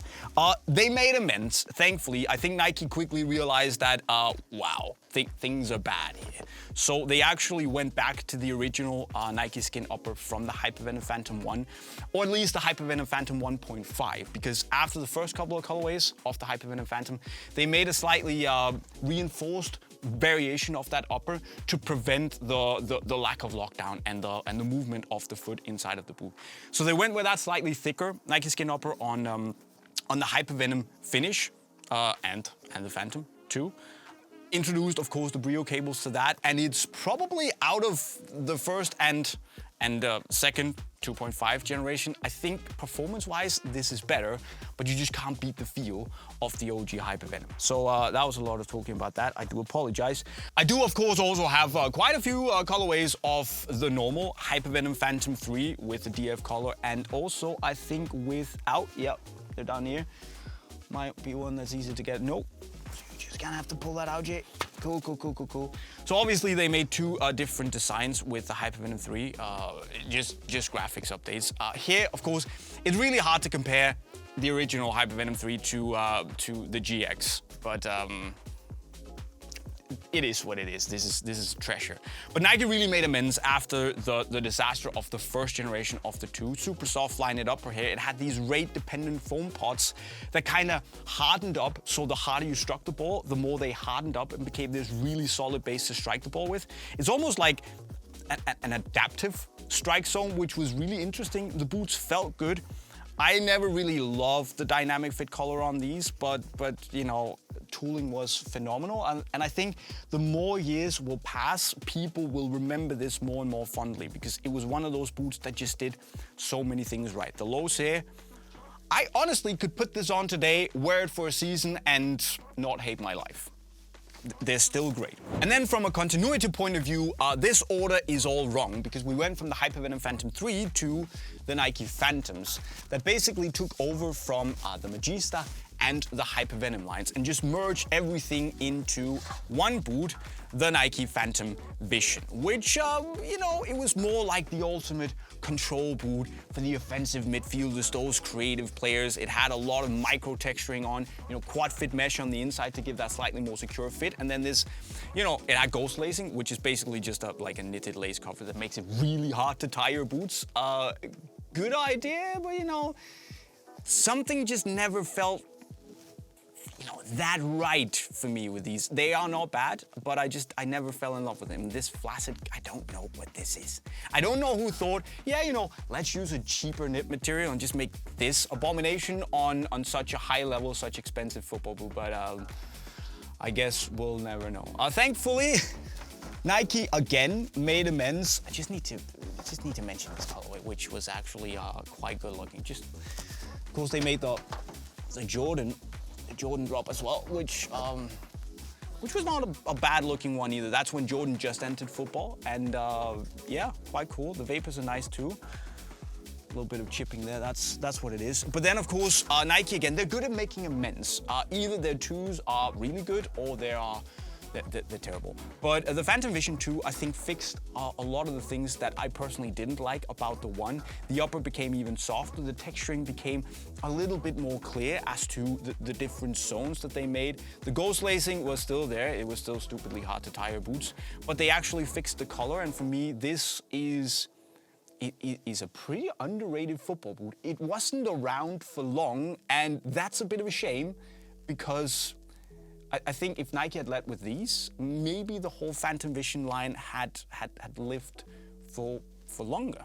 So that's the thing. Of course, we're going to talk Phantom Venom as well, which was another thing that they replaced the Hypervenom, they replaced the Magista, made the Phantom Vision, and then came the Phantom Venom, and then they merged them into the Phantom GT, which is this bad boy that had this whole spiel of a generative texture on the first generation, which was basically all these little like 3D pills, or like these little strips of texture that was generated by computer software to basically see that, okay, here in the pass zone, you need a specific angle, a specific length of the pills to give you the right solid base to strike the ball with. Then as we move forward, okay, there needs to be this curvature of the lines to really like grab the ball as you want to put swerve on it, and you know, cool, but at the end of the day, it was texture. You really didn't feel it. The boots were not bad. The upper was decently soft when you broke it in. I liked the fit of them, especially the low one, but the sizing was a little bit off and the heel was a bit rough. You know, there were some issues with this. It was not the perfect boot. I really wanted to love them, I think more than I should have back in the day, but you know, it wasn't bad, and generative texture was a cool idea. And then they made, you know, without fanfare or anything, they made the Hypervenom Phantom GT2, which they didn't really talk much about it, maybe for good reason, but they took the generative texture that was made by computer software and then they just turned it into a generic texture with these little like chevron arrowhead pointed. I mean, it was weird. I mean, the whole thing was that computer software generated it, and now it's still GT, generative texture, generic texture, I guess, but hey. Yeah, I think when this was replaced with the GX, it was a good move. It was a good move. But lots of cool colorways. One of the only Nike Techcraft boots that I think I don't like, this was absolutely rubbish. I like nothing about it. And sure, you can. It goes to show that you can slap Alegria leather on something, but if what is inside of the boot is stiff, and you can almost hear it, that the liner is just stiff. It doesn't work. So yeah, never really cared for that one. Some good colorways, some less good colorways. I think this launch colorway is sweet. But it is what it is. Nike Phantom GT. And then in here in the corner, we have a little bit of stuff kind of like hiding away. Maybe there's a good reason for that. The Umbro Medusa 3 Elite, which is, it's technically the first laceless leather boot. It came out just before the Copa 19 Plus. It's a far cry from the quality of the Copas, and I wouldn't really want to wear them today. We have the Under Armour Magnetico, which is probably the thinnest boot I think I've ever worn on my feet. And I would, you know, I actually got a little frightened of going into tackles because of how thin it is. There's zero structure in the upper. It's fun to wear because you're just that close to the ball, but maybe a little too extreme for my taste. There is, what else do we have here? We have some Magneticos, we have some Spotlights. Not a bad boot in terms of the shape, but the upper it was rough. The heel fit really well, but it's just Under Armour's like attempt of making a Mercurial Challenger was just, they could do better with the upper. And then some of the older stuff, the 10K Force Pro 2, which I think was one of the first boots I reviewed for Unisport back in the day, and absolutely horrible. I don't know what they were thinking. It was chunky, it was stiff. The heel was terrible. The outsole wasn't very good because it was so stiff all over.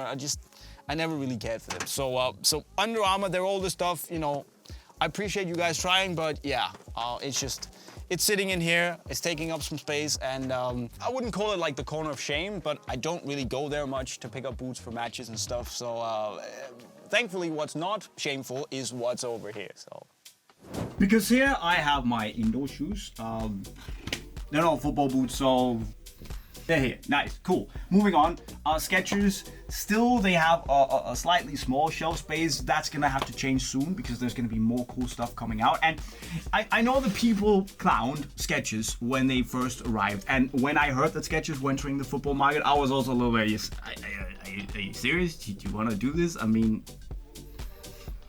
you know, sometimes Skechers shoes are a bit of a meme online, and I was not all that positive, but then I actually tried the blackout test boots here of the SKX, the teaser boots, and they were great. Now, obviously, one of the reasons they are great is that they got in a lot of very competent people, especially ex-Nike people, to work on all of this. They clearly know what they're doing. They know how to source materials. They know how to build football boots, and this just, I think people's skepticism was very quickly just shut up because because the boots spoke for themselves. And yeah, still, I'll need to get used to seeing the Skechers logo on an actually really well-performing, well-fitting football boot, but I think it'll grow on us a lot quicker than we might have thought. Obviously, they also made the Razor. This basically feels like what the Phantom GT3 could have been, and arguably it's better than both of the Phantom GT boots. It's obviously made by some of the same people that work on the Phantom GT, but yeah, given the choice today, I wear these over the Phantom GTs. We also got the Skechers Razor, which is follows the whole trend of Skechers focusing a lot of comfort. So there's a very anatomical, super wide toe box, which for me is probably the deal breaker with these, but everything else is so good, super soft, very vapor tendilitation, forefoot, decent midfoot, very good outsole. It just, a lot of things work here, and if they make the whole fit of it a little bit sleeker, like say a Mercurial or an X or an Ultra, I mean, I see no reason why this wouldn't be very high in my matchday rotations. The Skechers are doing bits. I think the colorway, especially the blackout colorway, has been super strong. So I'm expecting good things. This is their first go at high performance footwear in football. So I'm just saying. I don't know what's coming, I haven't seen the new stuff, but I'm expecting some things, Skechers, if you're watching. Then over here we have Puma Future, the current generation, the Future 6. Basically the Future 6 Ultimate.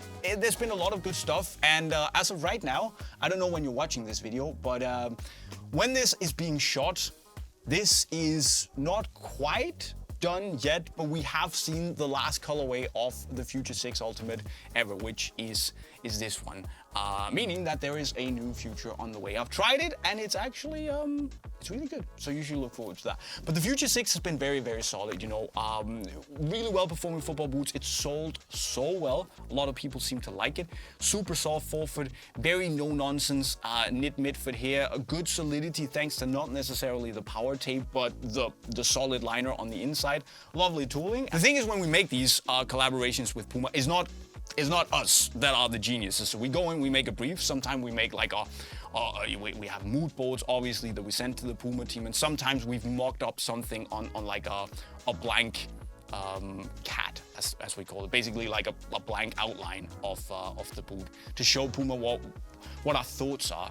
But the real geniuses obviously are their graphic designers, their team, who take our ideas and they run with it and they translate them into this. So we can't take all the credit because,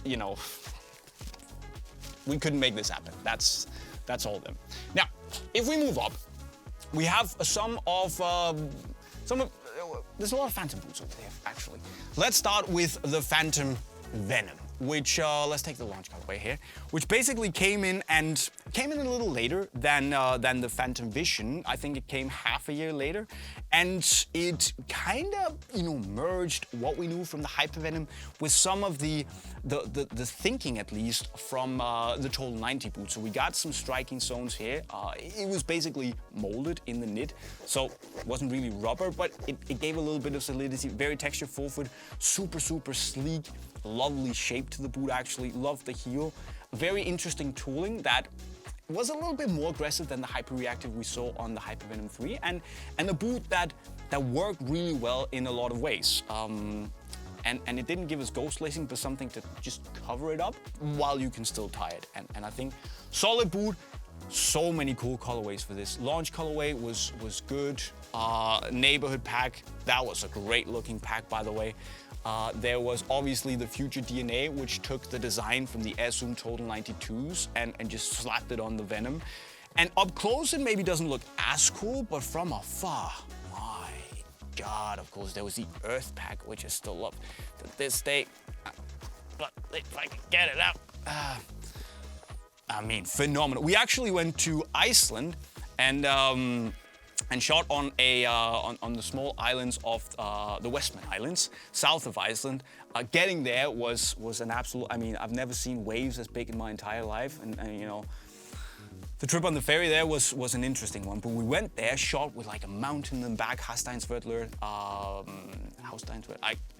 can butcher that name, but beautiful location, windy AF, but a big experience. Beautiful boots, by the way. And again, Nike made another TechCraft variation where the Mercurials were spot on, and the Phantoms, they just, I don't know. It's the same sound, it's the same line. I don't know what is going on here, but you know, yeah, Alegria leather on top, cool, but it never really felt as if the leather was as high quality as we knew it was. So it's a little bit of a missed opportunity there. Just that goes on top. I'll fix that later. Then after the Phantom GT2 came the Nike Phantom GX. What a football. I think, obviously, depending on when you're watching this, the first generation here, it's been one of those boots that for me, it really took me back to the Hypervenom, in the sense that in a few years' time, I think people will look back at this and think, wow, why did we not appreciate it more when it was around? I mean, one of the true big innovations from Nike here with GripKnit, in the sense that you get a lot of performance benefits. It is super grippy on the ball and so soft. The fit is very good. You know, it could have been a little bit better locked in the heel, and for me the outsole is perhaps a little bit too soft. I would like a little bit more responsiveness in it, but you can fix that, right? But from a pure fit and feel comfort perspective, I think this has to be one of the most free-feeling Nike boots that we've had since the Hypervenom, and potentially even more free. And it's just, again, I think in years, we'll look back at this and think, first GX, when are they gonna remake it? Let's see. Great colorways, but you've seen most of them recently. So we go up to the Nemesis / Messy range. See, I mentioned earlier that when Adidas did their whole reshuffle, they had the Ace and they had the X as like their main boots, but they actually also had the Messy line dedicated to, you guessed it, Lionel Messi 15.1, which was not a bad boot. It kind of followed in the same vein as the Adizero and was probably more Adizero than the X, which directly took over from the Adizero was, but that's a whole other thing.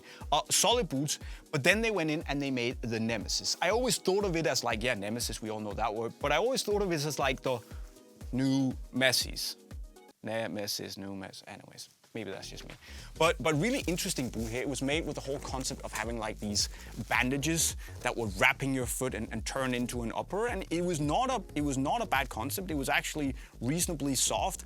But there was just, I don't know, for some reason it just never really took off. The first boots were actually solid and fun to play with, but I think people just never really bought into the whole Nemesis idea. And with the X coming back with the 16 and 17 plus, I think maybe the timing of it wasn't right. But a fun idea that maybe had deserved a better fate. I mean, maybe I should just go and rock these again. They look right? Then of course there's also the Messy Pure Agility 16 Plus for which was released back when there was Euros in 16, and obviously I think also Copa America, where he wore these. I probably prefer the .1s if I'm honest, which were solid boots. Come on, Jay, don't tip them over. This is the struggle every time. They are here. It happened. There we go. There, you've seen them. Nice boots, you know, burrito tongue that we know Messi really likes. And just not a bad boot. And this is a phenomenal tooling. The Messi Gambit Tracks, which is so underrated, does many things right. And I think apart from that, F50 Adizero 2014 tooling, one of the best toolings that Adidas have had in a long time. That's just gonna go up there. So no, stay, my friends. Lots of cool colorways on the Nemesis, by the way. This is the one. I'm in. Look at this black, red, and then that gold tooling. Over here we have the speed portals, and I don't have many, and that's because I never really got to love the speed portal. Yeah, it's not a bad boot, and you know, you can say some good things about it, but for me it didn't really manage to hit the same heights as the Speed Flow did. And I think that the Crazy Fast just does what this was supposed to do a lot better. Heel never really I wasn't too happy about it. And obviously Adidas also made the slightly controversial decision that not too many people talked about of swapping their Carbitex insert to just a super hard plastic insert. It made the boots a little bit lighter and also not as rigid, which the players have been complaining about. And thankfully it still keeps a lot of you can still hear it. It still keeps a lot of its snappiness. Oh, hello. A little bit of spillover here from the Legend section where we have the Tiempo Legend 4 Elites, which, oh man, what a fantastic football boot. Super, super soft leather. The details on this one, it even has the sizing as a number, US 7 on the inside of the tongue. Carbon fiber tooling, which is a great tool in this, by the way. You saw pros wearing this for a long, long time after, if they wanted something slightly more conical. And this, at least this stud configuration, really good. I could have done with a bit more like grip in the heel. Wearing it today, they do feel on the heavier side, and the lockdown in the heel is not what you want in today's day and game. But I mean, on the ball, on foot, comfort, touch-wise, woo! Then we have some Legend 4s and Legend 5s, and of course we have the gold Ronaldinhos. They have been battered, but I just had to get it anyway. They are not the ones that have solid gold in them. They were made only for Ronaldinho. But the Legend 5s, they were really good boots. Legend 4s also, but I did like the 4 Elites better.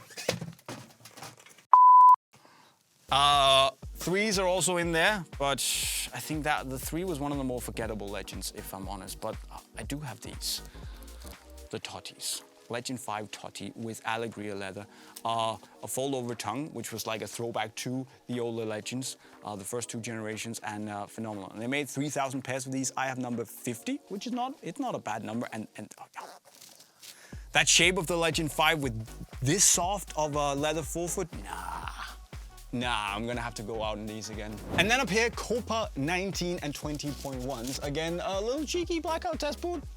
I see a pattern because they're only on the older boots. Solid boots, a few issues with that burrito tongue, which I never really loved, which was a shame because the boot had a lot of potential, basically giving you the same soft leather forefoot as on the pluses, but this just never, the opening here was just too big for me, and I never got to really love it, which I'm a little bit annoyed about.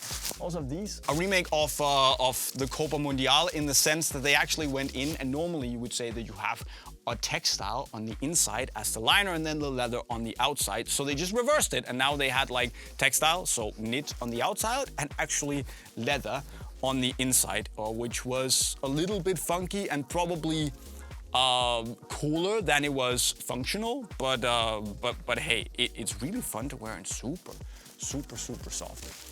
How much should we talk about the Predator Edge? I don't really know what to say other than what an experience, huh? Okay, so this is the 0.1 high, but yeah. I can't think of an Adidas Predator, maybe the X, that I dislike more than this. Some people actually liked it, which I didn't quite understand, because it's so stiff, it's so bulky and chunky, and yes, there is tons of grip. And I think in my review, I tried to look at the positives, because if there are people out there who are looking for a solid boot, like kind of T90 laces style, they might have loved it. And I know some people did, but I just never really, yeah, I didn't like it. I didn't like it.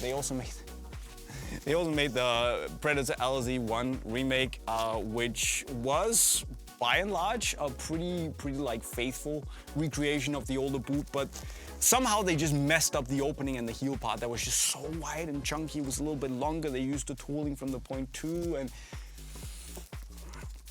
this is a good example of how not to do a remake. The Edge had some very cool colors though. I mean, I think this is really cool creativity here. I mean, you can love it or hate it, but I loved it. It's a shame that it's not on a better Predator. And actually the grip is so wild on this boot that just squeezing this in is a little bit of a struggle. We also got the Swarovskis, which came in this absolutely obnoxious box. Camo, Swarovski crystals. I mean, again, on a better boot, that would actually have been common grip. There we go. And finally, the only edge that I actually liked, because it was made with fusion skin. So they swapped that knit for a fusion skin, which meant that it wasn't as stiff in the forefoot, so it fell down, made a slightly pointier shape. We still got all those elements, so we got all that grip. That was actually nice on the edge, and just a super, super nice fit. Okay, back part of the boot had to live with that, but yeah. Obviously took inspiration from that original 1994 Predator with the stripes and the crocodile scales. The only edge that I would actually look into wearing. Yeah, that's a lot of Ultra colorways. I mean, this boot dropped last summer, and I mean we've had a lot since then. To be fair, they are the latest 2 generations of the Ultra, but the new ones, I mean, there aren't that many. Solid boot actually. Obviously, the highlight for me has been the Unisport colorways. Ran out of ink. There has been Flags of the World. There has been Astronauts, like that, and of course, it's not a Unisport colorway. I wish it was, but the Silny Arts Elements pack is also absolutely naughty. I mean, and with this tooling, whoa, wow, we want this on the next Ultra we do, Puma. But also, to be fair, some of the other colorways have been really solid. The first, it was supposed to be, I think, a teaser colorway. This camo one, I think that was actually also rather cool. I just have a thing for camo patterns, you know, razzle dazzle camo patterns. It gave me like a throwback to the OG razzle dazzle Evo Speed, where people had no clue what it was, and it was Evo Speed. Fun and games on this. That's a nice one. We also, of course, have the Ultra SL, which was made in collaboration with BMW, and I think weighs 89 grams in a size 42.5, so mine is even lighter. And would I wear it to a match? No, but it's fun to see that you can make such a thin, light football boot. And it's seriously, like, I think the paper on the inside weighs more than the actual boot. The new Ultra, not the best Ultra Puma have ever made in my book. I think the upper is too stiff. With that said, the Dreams Factory colorway, I think it's a banger. And ideally for me, that would have been on the previous Ultra, but it is what it is. So yeah, new generation. Down here we have a lot of X's, which to me is a little bit. Those are kind of boots that, again, probably some we could have appreciated a little bit more at the time, because they did many things right. They never had this one thing where they were super hardcore speed boots or anything like that. But I think especially, you know, obviously the latest ones, this is a 19 plus, and we also have somewhere an 18 plus, I guess. So 18 and 19 plus, basically variations of the same boot. 19 plus was a little bit softer, but they went back to the slightly more speed-oriented feel after the 16 and 17 plus, which was definitely good. Uppers were thin and nice, the outsoles were great, but for me they were just lacking that, you know, that super minimal hardcore feel. They were actually on the more comfortable side, especially the point ones here, which were, let me grab one that I know, this one. The 19.1, really good, very comfortable, had a lovely fit. Heel could probably have been better. Outsole was fairly solid, and just an enjoyable boot to go out and wear. I need to clean up so much after this. Okay, guys. This might be what I'll remember back at as my favorite generation of the Mercurial Vapor. When it came out, I was like a little bit, you know, yeah, knit and you know, high tenacity yarns and all that stuff. And you know, they changed the, well, that was actually on the 12th. So the 13 here still had the 12 shape and last, but somehow they streamlined it a little bit more. It was a slightly more generally appealing last than what was on the Vapor 11, which is also one of my favorite Vapors. But I think what they did here with the softness of the Flyknit upper, still had the strength from the high tenacity yarn, so the lockdown was actually really good. The tooling was very strong, super good. Not necessarily a fan of like having the two islands here. I would rather prefer just a one-piece outsole like on the Vapor 11, but it did the job. It did it really well. Super snappy. And you know, the comfort was just, it felt a little bit illegal to have a speed boot that was as light, felt as fast, and still was as comfortable. And just, you know, the colorways were banging. I mean, I don't even know where to start really. I love the Neymars, the Speed Freaks. Phenomenal. I mean, wow. We had the black packs, which were just, they were great. Singles Day, very cool. Whiteouts, phenomenal. Safari remakes. These absolute grails, these, aren't they? Techcraft, just done right. Alegria leather on top of the Flyknit, and it is so soft. The outsole is fantastic. I still grab it and wear it to this day. Spectacular. And then of course Future DNA, which is also one of the ones that I'll just occasionally get out and just wear, because it gives you everything of that Flyknit love, strength from the Vapor 13 with the design and the colorway of the original Superfly one. I mean, just wow. Neighborhood pack was good. That orange limited edition was good. Daylight pack good. MDS3 good. Then down here at the bottom we have more Messy and Nemesis stuff, just mostly the newer stuff, the 18 and 19 plus, which, you know, it changed some things up. It still ran with that whole bandage concept. It changed up the layout of it, and again, it was not a bad boot, but just for me never really found its true identity, and it felt kind of speed booty, but just like a different variation of what they were doing with the X, and just maybe it was too much of a jack of all trades. It was comfortable, sure. It felt relatively sleek, sure. It had a pretty decent outsole, sure. But you know, was it special enough for people to really take in the Nemesis? And I'm not sure it was. So maybe that's one of the reasons that they binned it eventually. Solid concept, and I think you could go back, put people in it, and they wouldn't hate their lives. But just sometimes boots really have to be memorable to stand out in the test of time. Move on. And then we move to the Italian shelf. A little bit of like a cramped space, which is not fair because some of these boots are actually really good. Obviously, some of the more recent Lotto stuff, the Lotto Stadio in gold, celebrating their 50th anniversary, really, really lovely. And I would just never, ever take these to the pitch because they look so good now. Obviously, also the Zero Gravity remake on the Solista tooling. Colorway we've never seen before with all these little shiny sparkles in there. I like it. I think this is well done. We also have some of the Mizuno. What am I talking about? But it could be like the Italian Mizuno. They will hate me for saying that. But Diadora, obviously, they've been making good football boots for a long, long time, and they still do. They know what they're doing with their leather boots. Super soft leather, hand built in Italy. Toolings are all right, they probably could be a bit more aggressive, but they do the jobs, right? And they make these like, think slightly wider, not as tight-fitting, locked-in sensation of the Mizuno Mercurial Neo, just like full leather all the way through though. So it's like very, it's maybe a little bit of a niche thing, but if you just like a leather boot that is relatively light, no nonsense, pretty close to the ball, the Diadora Brazil Elite is actually worth looking at, and you can often find them heavily discounted. So just keep in mind that the sizing is weird. I think I go down like two European sizes to come down. Normally I'm a UK 6, this is a UK 5.5. I know it sounds ridiculous, and it's still like borderline too big for me.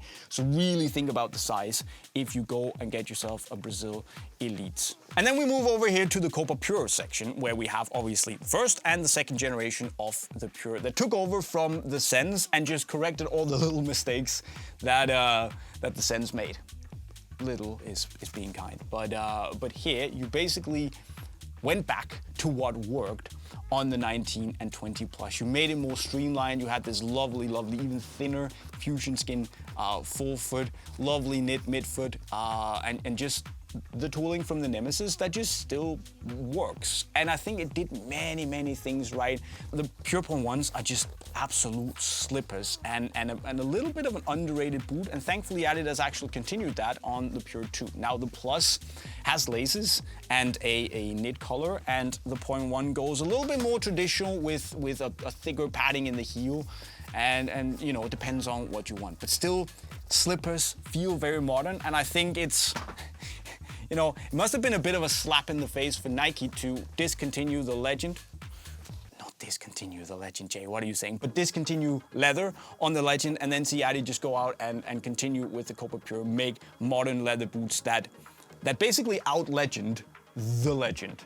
And then up here we have the Mercurial Vapor 12s, which, to be honest, I've never really loved them as much as I love the 13s. They are not bad boots. Little bit, well, somewhat stiffer than the 13s. And I think the transition from the Vapor 11s to these took me a little bit of time to like appreciate. They wear in really well and they become very soft. The tooling's still very good. It's basically the same as we saw on the 13. A few more torsion bars on the 13, which I liked a bit better, but overall the same idea. Nike talked a lot about this 360 wrap that in essence meant nothing because there's an insole board and you know, inside part of the tooling as well. So yeah. I just, you know, for me this is like a little bit of a transitional piece from the great Vapor 11 to the very good Vapor 13, but the colorways were pretty banging, if I'm honest. I'm not gonna say that they looked at the Puma City Pack and they thought, oh, you know what, let's put it on the Mercurial, but it could, you know, kind of looks that way, right? World Cup colorway, obviously super dirty. Neymar, which was a bit of a fun one to shut people up, and obviously the launch colorway was wild. It was wild. Jordans, ooh, I mentioned those earlier. Really cool, just almost blackout, and then with a big jump on the back. And then we move up to a shelf of love. Again, you know, Vapor 10s, Vapor 11s, few Vapor 13s here, and I'm like, just, oh, wow, I mean, I'll just whip these out. Another Techcraft pair that I just like, yeah, I've done the runner's loop, which means I have been wearing these a lot, you know. The leather here is so soft. It's just that fit from the Vapor 13. Absolutely, it is perfection. I mean, the Vapor 11 BHMs. What a boot, right? What a boot. Such a thin upper, super close to the foot. Feels very like OG Mercurial-esque. That anatomical tooling, full plate from the Superfly 5 as well. Super light, super thin, very neat. Just almost painted on. The heel fit was good. I don't have many bad things to say about the Vapor 11s. I'll still wear it today. 10s, I know a lot of people prefer the 10s over the 11s. I don't, but I still recognize that it is a good boot. The Tahitian upper is very soft. I should probably have cleaned them, but hey, it is what it is. They also did the Vapor 10 Techcrafts, which was one of, if not the first Techcraft pack they did, where they actually, you know, they did it right. Just slapped an Alegria leather piece on there for the forefoot. You know, same grade nylon tooling as they had there. Really good pair of football boots. Lots of Vapor 11s that I've just worn quite a lot. I mean, this, I still love it to this day. What a colorway, man. First Neymar's, obviously, and then I said it was a shelf of love, but they also did these, which was probably the only bad Vapor 11 they did. The Techcraft 2.0. Which was a bit of an abomination. I don't know what the problem was, but it was just never really all that soft. And I thought when I heard about it, you know, Vapor 11, Alegria leather, and you know, it's just, I think it is almost like, yeah, they put the Alegria leather on top of the actual synthetic. So, who signed off on this? It had so much potential. And, you know, the Vapor 10 Techcraft was great. Then you have a boot, for me at least, that fits even better, and you mess it up. And you, guys, come on. Anyways, up here, more, that would be the Superfly 7. You know, still phenomenal. So many great colorways, just like the Vapor 13s, as you can see. Some of them are still dirty. I wore this even last season and enjoyed it. Great. Jadon Sancho's, they're fun. Obviously, the Mbappe's also quite fun. launch colorway, which was almost iconic by now. First Mbappe boots. Just a lot of great colorways here, really. I mean, the only one that I probably don't vibe too much with is the one that says vibes all over the Sancho boots. But hey, very, very, very strong boots. Again, I whip them out from time to time, and I fully enjoy myself wearing these in 2023 and 2024 as well. Then over here, some more Adidas remakes, the ones that aren't Pred, basically. Of course, we have some more recent stuff here, the X99 Speed Portal Point ones, which are solid, but they just pale a little bit in comparison to what else we had. These, for instance, the leather battle pack Adizero, which is just a thing of, it's a thing of pure love. Of course, there's also the Hypertouch version of the Adizero battle pack, which is good. It's very good because you get all of that OG Hypertouch on the Speedflow outsole, which is phenomenal. But the leather one, and especially the heel in this one, absolutely fantastic. We also had, of course, some of, this was questionable. I get why they would put the F50.6 upper on an X19.1 outsole, but it was just. It's a little bit synthetic here. So yeah, there's that. And then a couple of OG Adizero 2 colorways on 1s and 2s on the Speedflow tooling, and 11 Pro 1 remake, which I felt could have been better for some reason, but it is what it is. So some of these absolute bangers, the OG Adizeros, I mean, very, very cool. They look great, but the upper, to be fair, it is not really up to standards. And you can tell that this boot was very minimal even in 2010, and it hasn't aged as well as let's say the upper on the Hypertouch Battle Pack did. Just my opinion, but little thing. And finally, the top part of the shelf here is dedicated to New Balance and what came before New Balance, which was called Warrior. So it feels like they kind of tested the waters with the Warrior boots and, had all of these wonky technology names on the Gambler here. This was called, it's called the Glory Hall. Oh no, are you kidding me? That was a little while. Then, of course, New Balance came in, and they made the first Furon, which was one of the most brutal things I've ever tried in my life. And I mentioned to the product line manager when we did the launch event that I did not like the feel of these, and he was like, "What are you talking about? This is a great fit." And no, it was not. It was absolutely awful. Stiff as a board. Nothing about this boot felt good, but hey, it is what it is. Thankfully, the Furons now are really good. Obviously, the sixes are great football boots.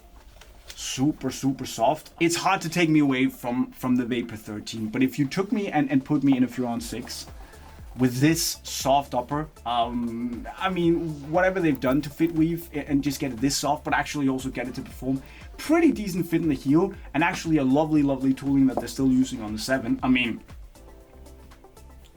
That's a hidden gem right there. The 6s, very good. 6 plus. This is a 6 plus. But yeah, great boots, great boots. And then all of the stuff that is still in boxes or, boot bags. Start with this. OG Hypervenom, lovely colorway, brand new, not in box, but just brand new. I don't know if and when I'm gonna have the heart to actually start playing in these, because just having a brand new pair is nice, but it's gonna happen eventually. I do also have a pair of Nike Superligeras, which was a little bit of its own thing back in the day. Really, really soft, lightweight leather boot, had this really interesting ground rubber coating on the front of the boot. Very lovely tooling, great for harder grounds, and just a lovely fit overall. Just not a bad thing. They're not Super Ligera by today's standards, but it was back then. And then, of course, I have this, which is my pair of blue Pro-made leather F50 Adizero. Is just an absolutely buttery experience on your foot. SG only, of course, which is sad. But I do have my orange pair as well that I also wear. So I'm gonna keep this. I'm gonna keep this fresh for as long as possible. But to the boxes, I have a little bit of everything. Some is really cool. Some is just like something like this, you know, the Accelerator remake from the Revenge Pack from 2014 with a hybrid touch upper, and you know, it just never. It was cool back then because it was one of the first remakes of the Accelerator that we actually got, and yeah, but to be fair, it just never really. The intention was good, maybe the execution not the best. What's in here then? Ooh, yeah, okay, Vapor 3 10th anniversary boot. Phenomenal, absolutely phenomenal. You know, the original graphic design from the Mercurial R9s, but just in this black and white execution R9. For a while, the Vapor 3 was my favorite Mercurial ever, and I would say from a nostalgia point of view, it still is. Would probably be too brutal to wear today, but I mean, what? This one is hard to top. From an aesthetic point of view, very hard to top. Down here we have the first Adidas Primeknit boots, the Primeknit Sambas. Luis Suarez wore them and scored against Man United, so I hate these boots with a passion. But yeah, I don't understand how he could wear them because they were stiff. I mean, they were fun, and it was just a little bit like the Strung boots. You know, Adidas were testing the water, see what they could do, and it worked. There was a boot there, but from a performance point of view, there was room for improvement. What's hiding this? Definitely not the Morelli DNAs. Okay, yeah, original Manias that I don't have the actual box for. Longest laces in like the history of mankind, but just a great pair to have. OG Manias. A lot of people would kill for these, and you could kill with these studs. So back in the Morelli box, that's a little bit of like an insult to the Manias, but it is what it is. Wave Cup. Spare pair of Wave Cup Legends. Cool, you've seen them. Okay, here we have the What the Merc Superfly 4, which is like this mashup of very iconic Mercurial designs. A little bit of everywhere. That color is still ridiculously massive. Just a little bit of everything. OG R9s, you know, the first BHM's Safari. We had the Mercurial SL, that Superfly 4 launch colorway, the Superfly 3, Vapor 8, Mango. Here we would have the Vapor 3 R9 that is called yellow and green, Brazilian colorway. We have the Alpha Project dots from the first couple of Mercurials from the Mercurial, the Match Mercurial, of course. Then you have the Clash Vapor 8 colorway.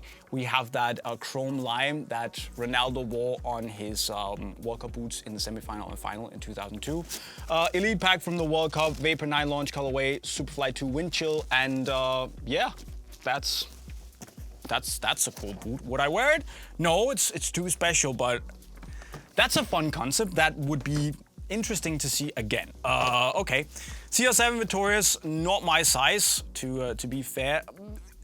You know, it's one of those boots that I think that they're cool, they're special. 707 pairs made in the world, so they're rare, but it just felt a little bit like Nike just rehashing old ideas. Cool, CR7 one. Let's make him a white boot with some gold elements on. I mean, just, yeah.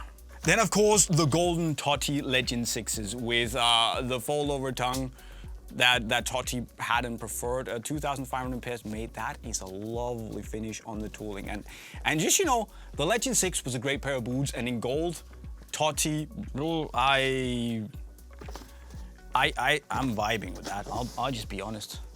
I'm vibing with that. Then here, obviously, Predator, OG, 94.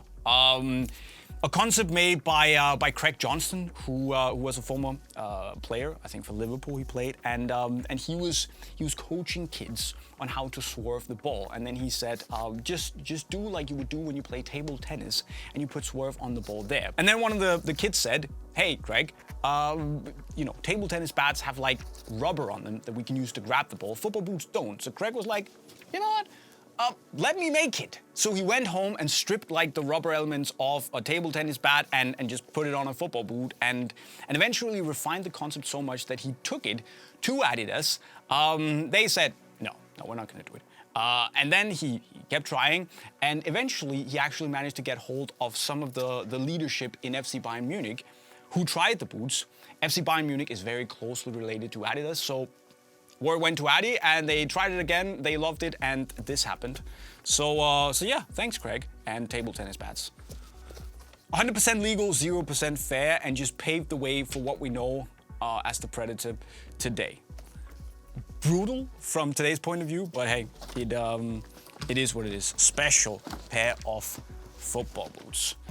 Puma One, you've seen it before, but I just have a spare pair in case. I mean, it's just, this is boot royalty to me. One of the most special things I've ever worked on, and I just keep a few spare pairs around. We also have, what is it? Ooh, Puma box, Nike GS2.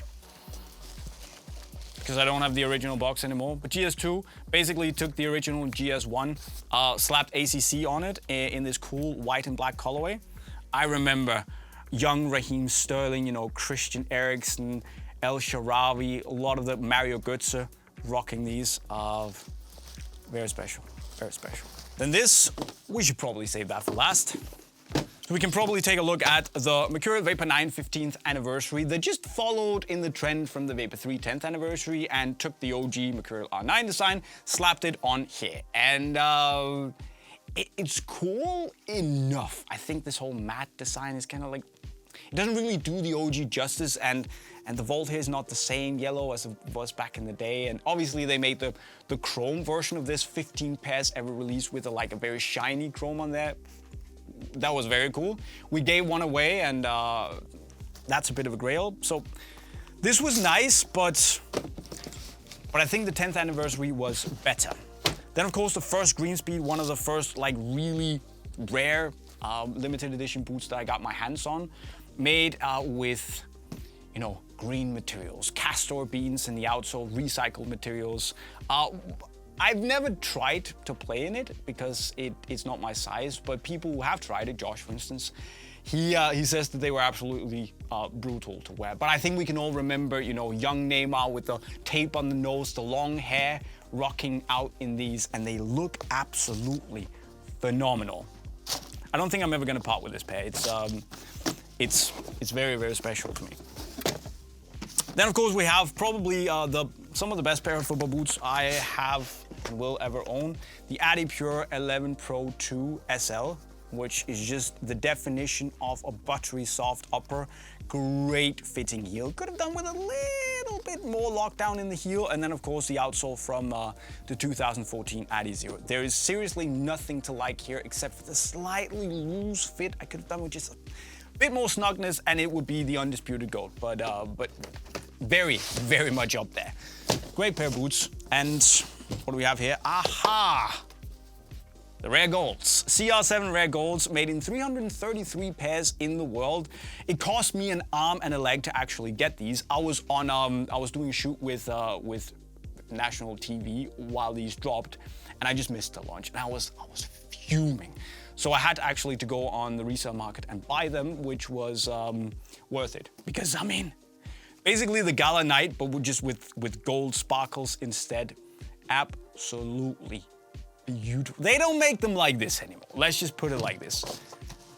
Outstanding, phenomenal. What do we have here? Aha, Jolters, CD pack. Still have that. Let me guess, another 1-1. So cool. And then of course the Vapor 9 CR7, which is white, black, and mango, was the first really special signature boot Nike made for him, celebrating some of the numbers from the previous season that he had, 100 pairs in the world only, and I think just very, very special. I was jumping up and down, screaming when I managed to secure these. Super, super special. Even got this inlay card highlighting some of the details with this little signature on. So yeah, very special. Would never touch them on the pitch either. And then finally, the one boot that is more special than the white black mango is this. The white black metallic gold coin. Obviously also 100 pairs made, celebrating his Ballon d'Or win. Fully gold outsole. I have number 14, which is special to me because for a long time that was the number I had on the back of my kit. That was kind of like my thing. And I managed to bag number 14, was absolutely, I was over the moon with this. Beautiful pair, and then of course, it's managed to be signed by the big man himself. Thank you, my friend. So yeah, you know who you are. I got some help in this. It was jolted, but yeah. What a pair of boots. I mean, there will be a few pairs that will probably never ever leave my collection, but this is probably the last pair I will ever let go. Yeah. Wow. Football boots, eh? It's a stupid thing that we can connect this many feelings and you know, associate so many things, and there's, you know, tons of history crammed in these boots, and, you know, like personal experiences and, you know, friendship for these, man. My guy took these to CR7, got them signed, and gave me half his pair. I mean, just, they don't make them like this anymore. So, yeah, that's the special stuff. So I don't really know how many of you are actually still with me if I'm just talking to like a blank screen, but if you've watched through the entire thing, I applaud you guys. And I'm sorry if I'm just rambling on about all the little boots, but with this many, I mean, this is our passion. This is what we do. Football boots is our thing, right? And with so many of them here, I just thought if we do it properly. So, and the good thing about YouTube is that you can just click and skip if you want to do that. Now, you might have this burning question, 1,100 plus pairs of football boots, how much is all of that stuff worth? And I have absolutely no idea. Frankly, I don't really care because I don't intend to sell this stuff. I want to keep it around, I want to look at it. It's like a little bit of a boot archive museum, and I like to play in my stuff. You know, it's only a few of the things that I actually just keep on stock. I like to play in the football boots. That's what they're made for, right? So I don't know, but maybe leave me a guess in the comment section right down below. Of course, if you want to start building your own football boot collection, you can buy everything you need from Unisport in the link right over there. That was a brilliant segue, by the way. Of course, if you haven't subscribed to the channel with the notifications on yet, you can do so right up there. And of course, if you want to see more boot-related stuff, click the playlist right down there. And with those words, I'll be signing off. Thank you so very much for watching. I can't even talk anymore. It's done, it's over. I'll see you guys later.